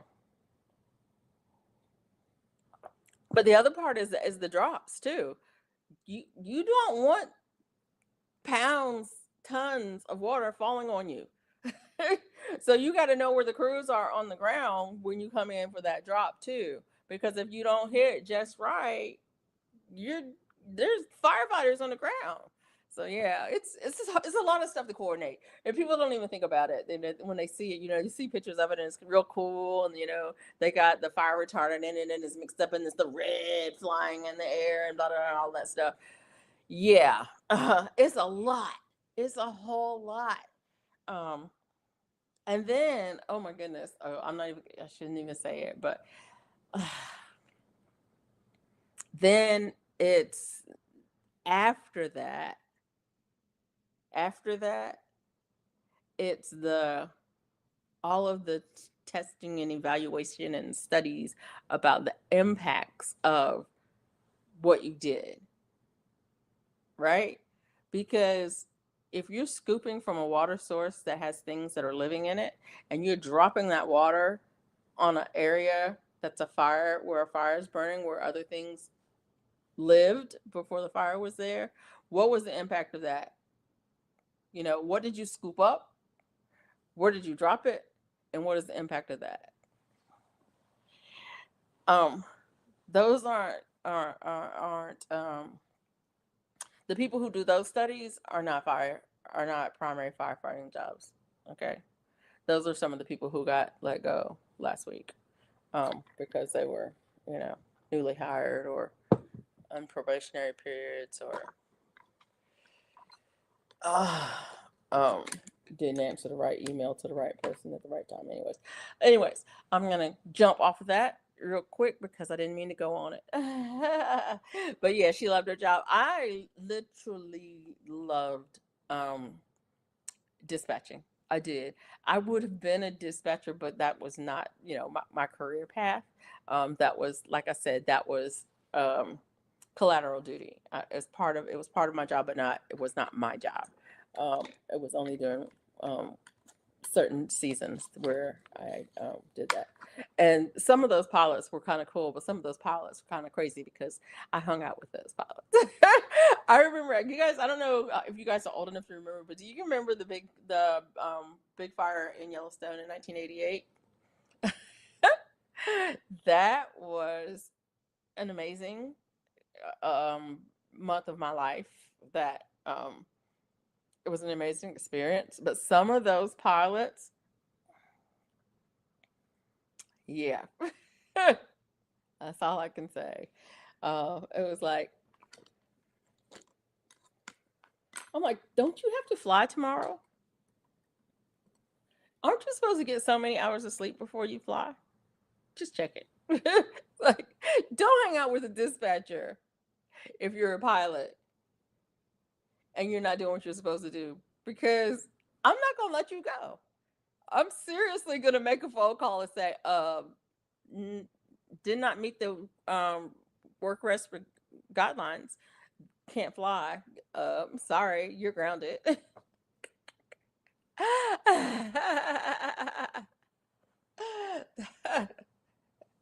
But yeah, they are amazing. The job that they did, yeah, it was absolutely amazing. And um, we spent a lot of time. It's so funny. In school, we spent a lot of time in fire behavior and fire weather, and we spent a lot of time just the study of fire management. It's amazing. It's a whole thing. It's a whole thing, and there are a lot of people who really devote their entire career to just that part of it. But even if didn't, wasn't, if even that if that wasn't a track you were on, we still spent a lot of time in fire management. And I will never forget when we were at summer camp, and we were doing one of the fire modules when I was in school. I was in forestry school, and we were in forestry summer camp, and we're doing the fire modules. And the guy comes up, and he has this big, big fire. I mean, the big mushroom cloud, and the flame lengths are 100 feet, and all of this stuff. And it's one of those moments that almost every presentation um that you go to, I don't care what it's about, almost every professional forestry presentation is going to have a fire um, visual. It's going to have a fire visual in it. And they just throw it up on the screen, and they stop and they pause, and the room is like, it's like, seriously? Seriously? Are you guys all pyromaniacs? Because that's what it sounds like. But like, that's what it sounds like, because it's like you see that this big fire, everybody in the room is like, and then they move on. And the first thing that he says, you have to be nuts flying those amazing birds. Yeah, flying those birds over a fire that is creating its own weather patterns is really crazy. That part. Um, But the first thing that he says, that professor says, is fire kill you. I can't translate that because if YouTube knows what I just said, then they'll probably restrict this video. But yeah, he didn't say fire will unalive you. He said the other word, and and he would say it. He would say it, and then we'd go on and we'd have a lecture and we'd have this, that, and the other. We'd have questions, answers, da da da da. And then he would stop, throw a slide up, and then he would say it again, fire will unalive you. And then he would go on and he was da, da, da, da, and the last thing he would say before he leave the day, fire on the lobby. If we were outside, we're eating dinner or whatever, he would say it. And so if you didn't get nothing else from everything that was said, be careful because fire will unalive you. So yeah, that part. But yeah, it's amazing when I look back on it. Um, but it's also um sad because we lost people. Yeah, we did lose people. Um, it's that's part of it. And unfortunately, um, it's part of it. But anyways, yeah. Um, and it's interesting when I retired. People say, "Are you going to keep your fire quals up? Are you going to come back and as a, are you going to come back and do as a contract worker and do any contract work?" And I'm like, I'm out. I am out. I was like, it's so funny because I still talk to some of my friends, some of my coworkers from then, and they're like, "Do you ever miss it? Do you want to, you ever want to come back? Do you think about doing contract work?" I'm like, no, no, no, no, no, no, no, no, no. I did my time. I did my time, and now I want to do retirement. I want to do retirement as well as I did my career. So I'm working really hard on having a really good retirement. But anyways, y'all, I have been on here for 3 hours. I'm thinking it's about time to wind down and get some rest. Um, I don't know. What are y'all thinking? You thinking? Thank you, Scott. You are welcome. Thank you. I enjoyed it. I was saying earlier in the live stream that I was a civil servant. I worked for the federal government for 37 years. um, and service was part of it. That's why it's called a servant, a civil servant. And I I I was good at my job. I enjoyed my job, and I think I made a difference. I hope I made a difference in in natural resource management. Um, um, but yeah, it is a thankless job though. Most people don't even realize. And the thing of it is, it's kind of a legacy for me because my dad was a civil servant. And he worked for 36 years um, on as a civil servant on a military base. He worked on he was uh, he worked on planes. Yeah, that part. And so it's kind of a legacy. Um, so yeah. Okay, Mike, you getting some stuff done? I'll give you guys 15 minutes. How about that? 47 more minutes? For real, Mike? Okay, okay. I'll give you 30 minutes. How about that as a compromise? 30 minutes. But I have got to get some sleep, man. I told you I'm not sleeping. I'm not sleeping when I'm supposed to be sleeping. Yeah. Gonna try lovage? I have never tried lovage. But anyway, but yeah. Um, but yeah, it's kind of a legacy thing. My dad was a civil servant. I was a civil servant. I'm the only one of my siblings that chose that route, public service. But um, yeah, I yeah, it's the thing. Oh, you can sleep when you can sleep. I said, yeah. I mean, yeah, I don't mind. I enjoy hanging out. Otherwise, I wouldn't do it. Otherwise I wouldn't do it. This is the one thing, really, coming in into these lives is the one thing, and doing this is that I've kept up pretty well over since I started doing it. I've kept it up. I mean, I miss some time here and there. Bella, what is on you?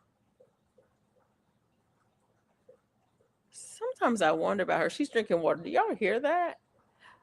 Love it. Just supposed to be like, oh,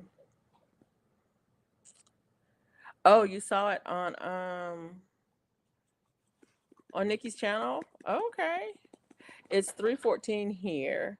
I'm going to try to get a nap. I was amazing chatting with you guys. Thank you. It was amazing. I'm glad you could come in and hang with us for a little while. Bella, what is that on your leg? What is it? Huh? I tell you what, every time I look at you, it looks like you got another something going on. Oh, she don't want to move so I can see. That's okay. Oh, that pop sound. I'm sorry. That was that. Sorry. There. I have this thing in my hand. I know I should not do that. I need a fidget um, spinner of some sort because I it's just a little container, and when you open it, it pops. That part. You said it's supposed to be like celery, huh? I don't have any seeds, so I can't grow any. Yeah. Yeah. See, when I was crocheting, that's why I crochet, because it keeps my hands busy and I don't do things like pop that thing over and over again. I'm not bad. I'm not a bad pin clicker. I know a few of those. I'm not a bad pin clicker, and I don't do key jingle. And I had a supervisor who jingled his keys in his pocket, keys or change in his pocket. He always, when he walked down and walked, he always jiggled those. So you knew he was coming, like, as he turned the corner, around the way, you could hear him. But yeah, like, yeah, no, Bella was drinking. That wasn't the pop sound, but she was drinking water too. Oh, yeah. So yeah, I don't know why I fidget. I don't know why I fidget. And I've never had a fidget spinner at all. I know they make them, and I've seen people with them, and I thought about them. They look interesting to play with, but my mom made me sit still, so I can sit still. Um, Now they don't make kids sit still. They call that masking, when you make a child sit still, and those people who don't let their wiggles out are called masking. I'm like, okay, but I don't have a diagnosis, so um, I I I was made to sit still. Right, right. Exactly. I crochet. Uh, but I can sit still. That's the thing. I can sit still because I was taught how to, and my mother taught me how to sit still, and so I can. And I taught my kids how to sit still. It's funny. And I did it with the Wii. Y'all remember the Wii games? Yeah, we had one of those. There was a meditation setting on one of the games where you would sit on the board, the activity board that came with it. You sit on the board, and there was a candle burning with a flame on it. And if you moved, the candle flame would move. If you were still, the candle flame was still. And if you moved too much, it would blow out. And so I would sit my kids on that board in that game, and it's like, I need you to be able to sit here for the duration. It was like a minute, and then maybe 3 minutes, and then maybe, um, yeah, maybe a minute, maybe 2 minutes, maybe 3 minutes. It wasn't much longer than that. I don't think it was any longer than that. But yeah, I taught my kids how to sit still on the Wii. It's like, oh, we're gonna do this. This is cool. Can you do it? And I would sit there,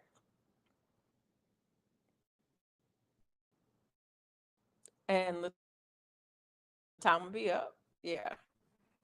Oh, Mario Kart, Mario. Yeah. You sleepy, GT Junior? All right. You have a good night. Rest easy, my friend.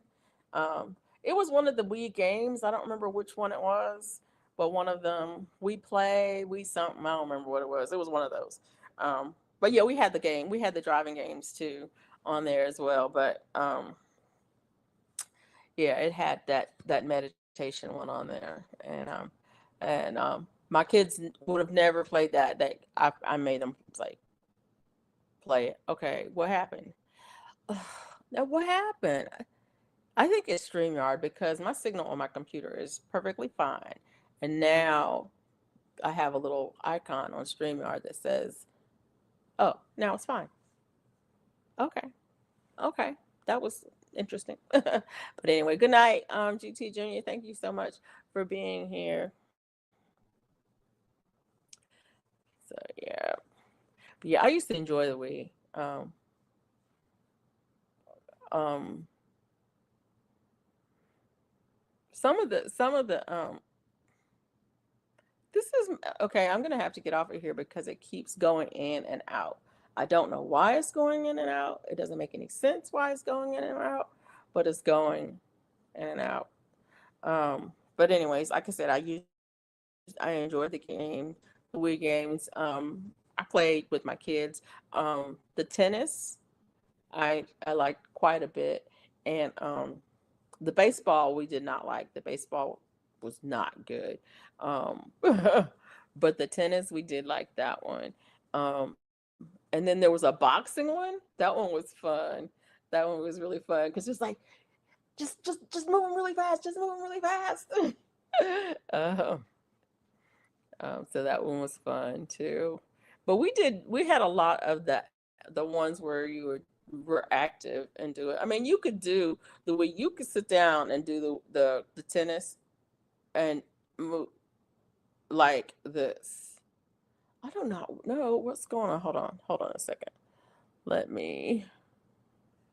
No, those are all good. Everything is good. Okay. Anyways, you could do it like that, but you could do it for real, like you were really playing tennis, and and that was fun. That was a lot of fun. So, but I don't play games anymore. My sons still play. It's funny, they still play, and they still play um the sports games. They play what is it? They play football, NCAA football is it Xbox? I think it's Xbox. Yeah, I think it's NCAA football on Xbox. They play. um, they don't play the um some of the the popular games, but I didn't get my kids video games when they were young. They were a little bit older ones before they ever got video games, and then when I did get them, I got them the sports games. We got sports games. We had um what was it, Y2K, um we had Major League Baseball, we had NFL, we had NCAA, we had all of the sports games. And they played the other games, they did play the other games, that their friends, if their friends had them and they were at their friends' houses or whatever, and they played them. And then when my son was about, I don't remember, probably about 8 or 9, 9 or 10, um, his friends, he played baseball a lot, and a couple of his friends had the birthday parties with the party van. Do y'all remember the party van? where they would bring the game truck. It was on a trailer. They'd bring the game truck in, and they would have like 10 or 12 game stations set up in the back in a trailer, and the kids would go in the trailer, they close it up in there, and they would play games. They had all of the games. That was a big thing when my youngest son was about, I think he was about 10 or so. That was a big birthday party thing, was to get one of those um, game trucks or whatever they called. I don't know what they call the party van. I call it a party van, but it probably wasn't called that. But the gaming trucks. I don't know. Do y'all remember those at all? Do they still? I don't even know if they still do them. But they had the game stations. They had like, they had the Xbox, and they had the Nintendo, and they had the Wii, and they had all of them. They had all of those games, and they had and like even they had some of the games that the kids like, I don't know, was it like Mortal Kombat or something?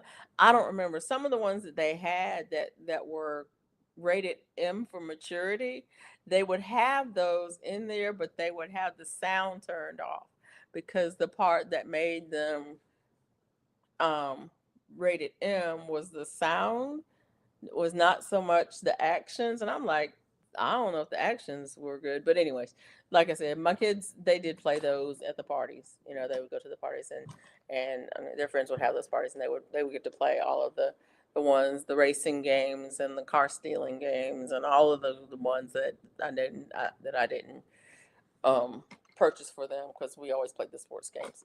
But it's funny, they don't play those games anymore. They play the sports games still.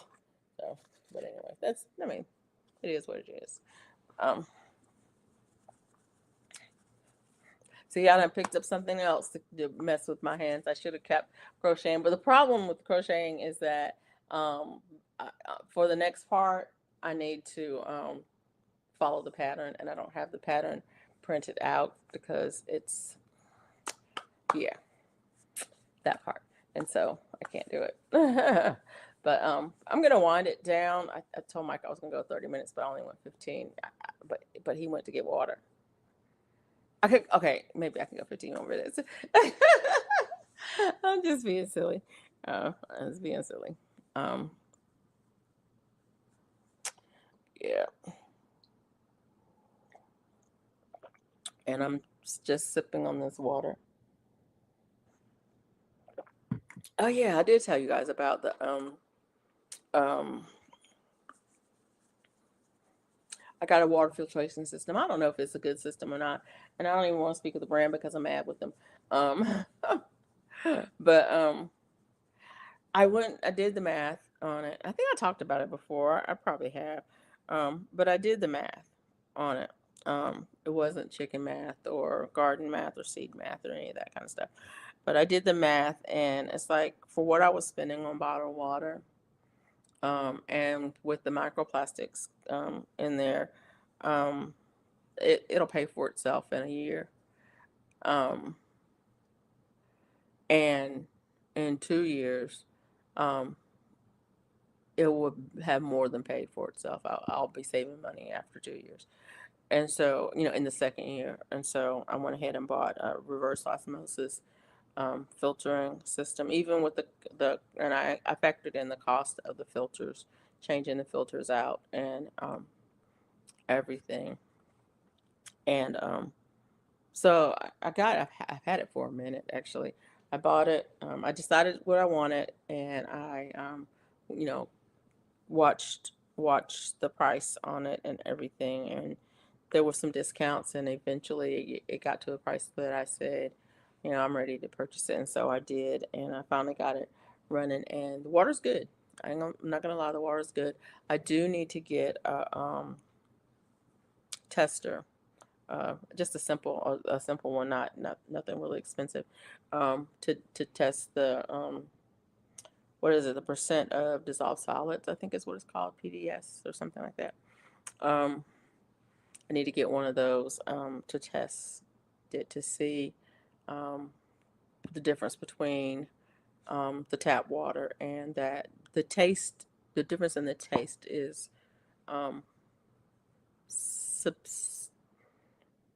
what am I saying? It's substantial. You can definitely taste the difference in it. But but I'm excited that I have it now because now I'm not buying water, and I was buying gallons. I wasn't buying the small bottles or the 16-ounce bottles. I was buying it by the gallon um, because it was cheaper that way for home use. I still buy the small ones if I'm on the road, but now I don't have to because I can just fill up my own bottles and take them with me. Um, and that's what I do unless I'm out and about. Um, so yeah, water. um, and like I said, it tastes really good. Um, I haven't. I don't know if. Um, what was I saying? I don't know. Um, anyways, I do have to get a tester for it. So yeah, but yeah.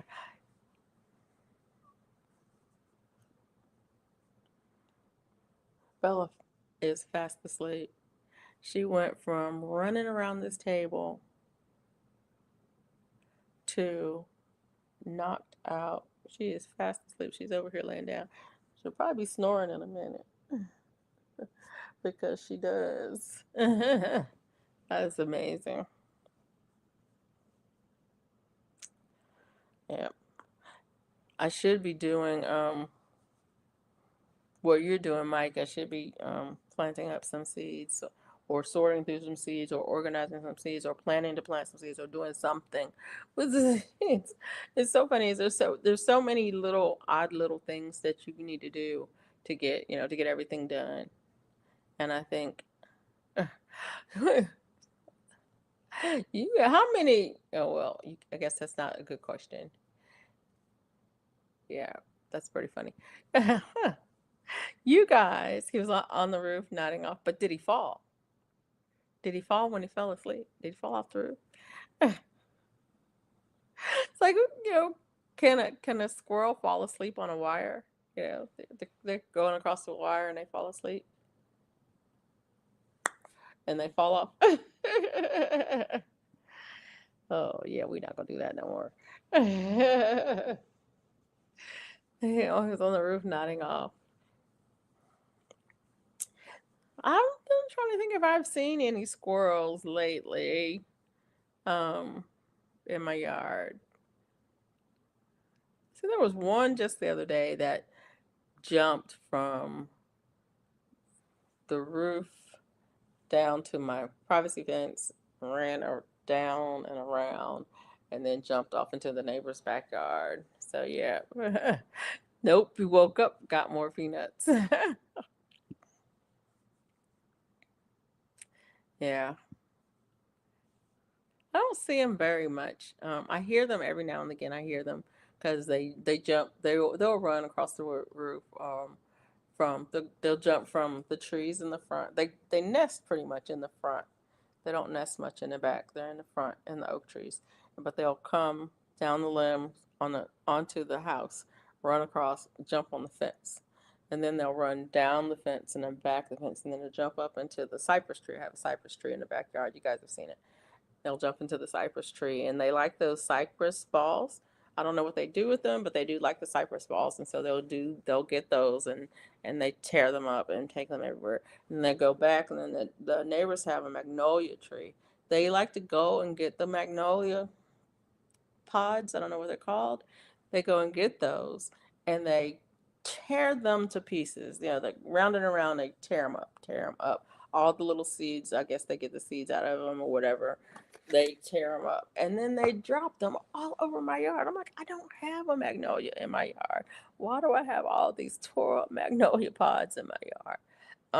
I haven't noticed them getting the pine cones since I have a couple pine trees. Longleaf pines that have the big cones, like this size cones. Um, but I haven't noticed that they've gotten many of the pine cones. But the magnolia pods, I find them everywhere. I find those things everywhere in my yard. And the other thing is they plant the acorns. And so I have oaks popping up everywhere. And it's like, would you guys stop planting these acorns? I don't want these oaks. I'm going to cut them down eventually. I'm going to plant something else there, but I'm going to cut these oaks down. The oaks are getting older, and they're not native. If they were the native oaks that are native here, that they would live hundreds of years and they will be fine. But they're not native here, and they grow really fast. And But yeah, they grow really fast, and then they get rot in them, and then limbs start falling and trees start uprooting and stuff like that. And so I'm gonna have to get those trees cut down. Um, so there's that. And they're not really that old because the subdivision is 90.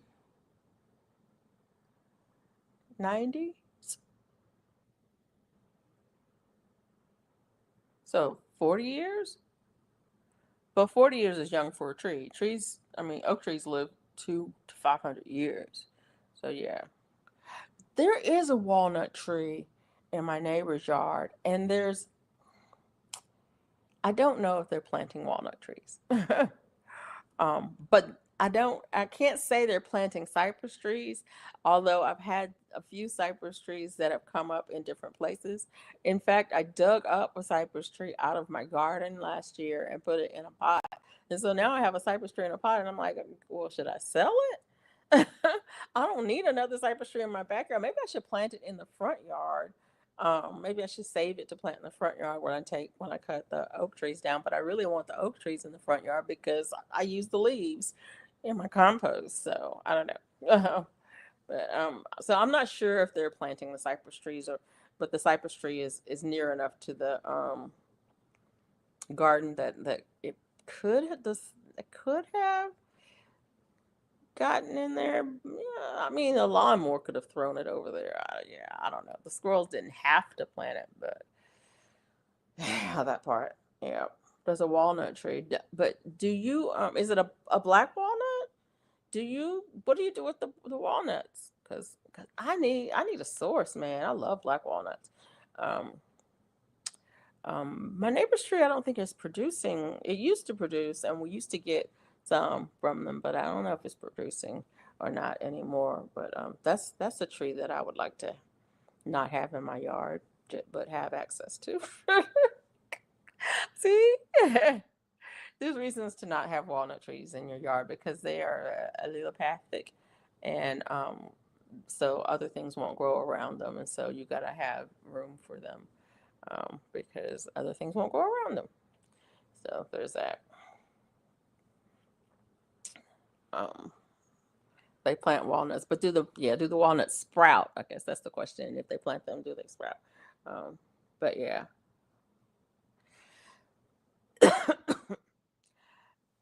I don't know. The squirrels would leave me them on my steps and yard. Oh,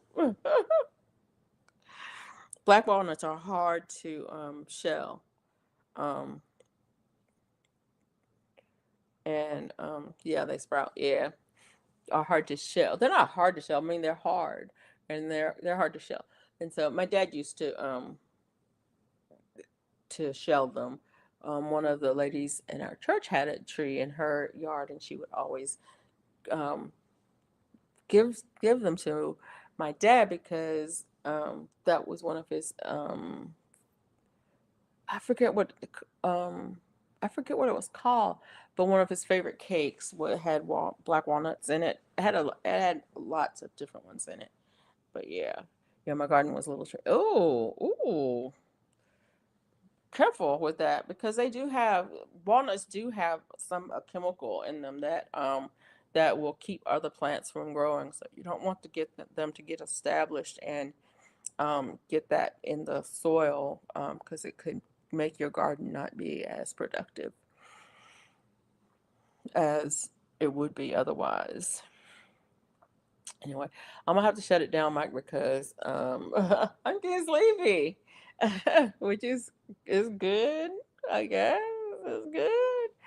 I'm getting sleepy. I'm getting a little bit hungry, so I definitely need to go to sleep before the hunger makes me go in the kitchen and cook. Cause I will cook. I will cook, and y'all know that. And I'm sure there's something in there that I could eat, and I don't want to. I want to keep my eating window kind of narrow right now. I want to keep it to one meal a day for a few more days, um, cause it's working for me. So yeah. But anyways, I'll be back next week, next Monday night at 11 p.m. Central Standard Time. Yes, we've got 2 more weeks before time changes. But so yeah, um, yeah, at 11 p.m. Central Standard Time, and I hope that I will see you guys back, and you guys have a good evening. Thanks so much for coming in. Please leave a like on your way out if you didn't like on the way in. And I will see you in the YouTube streets. Bye.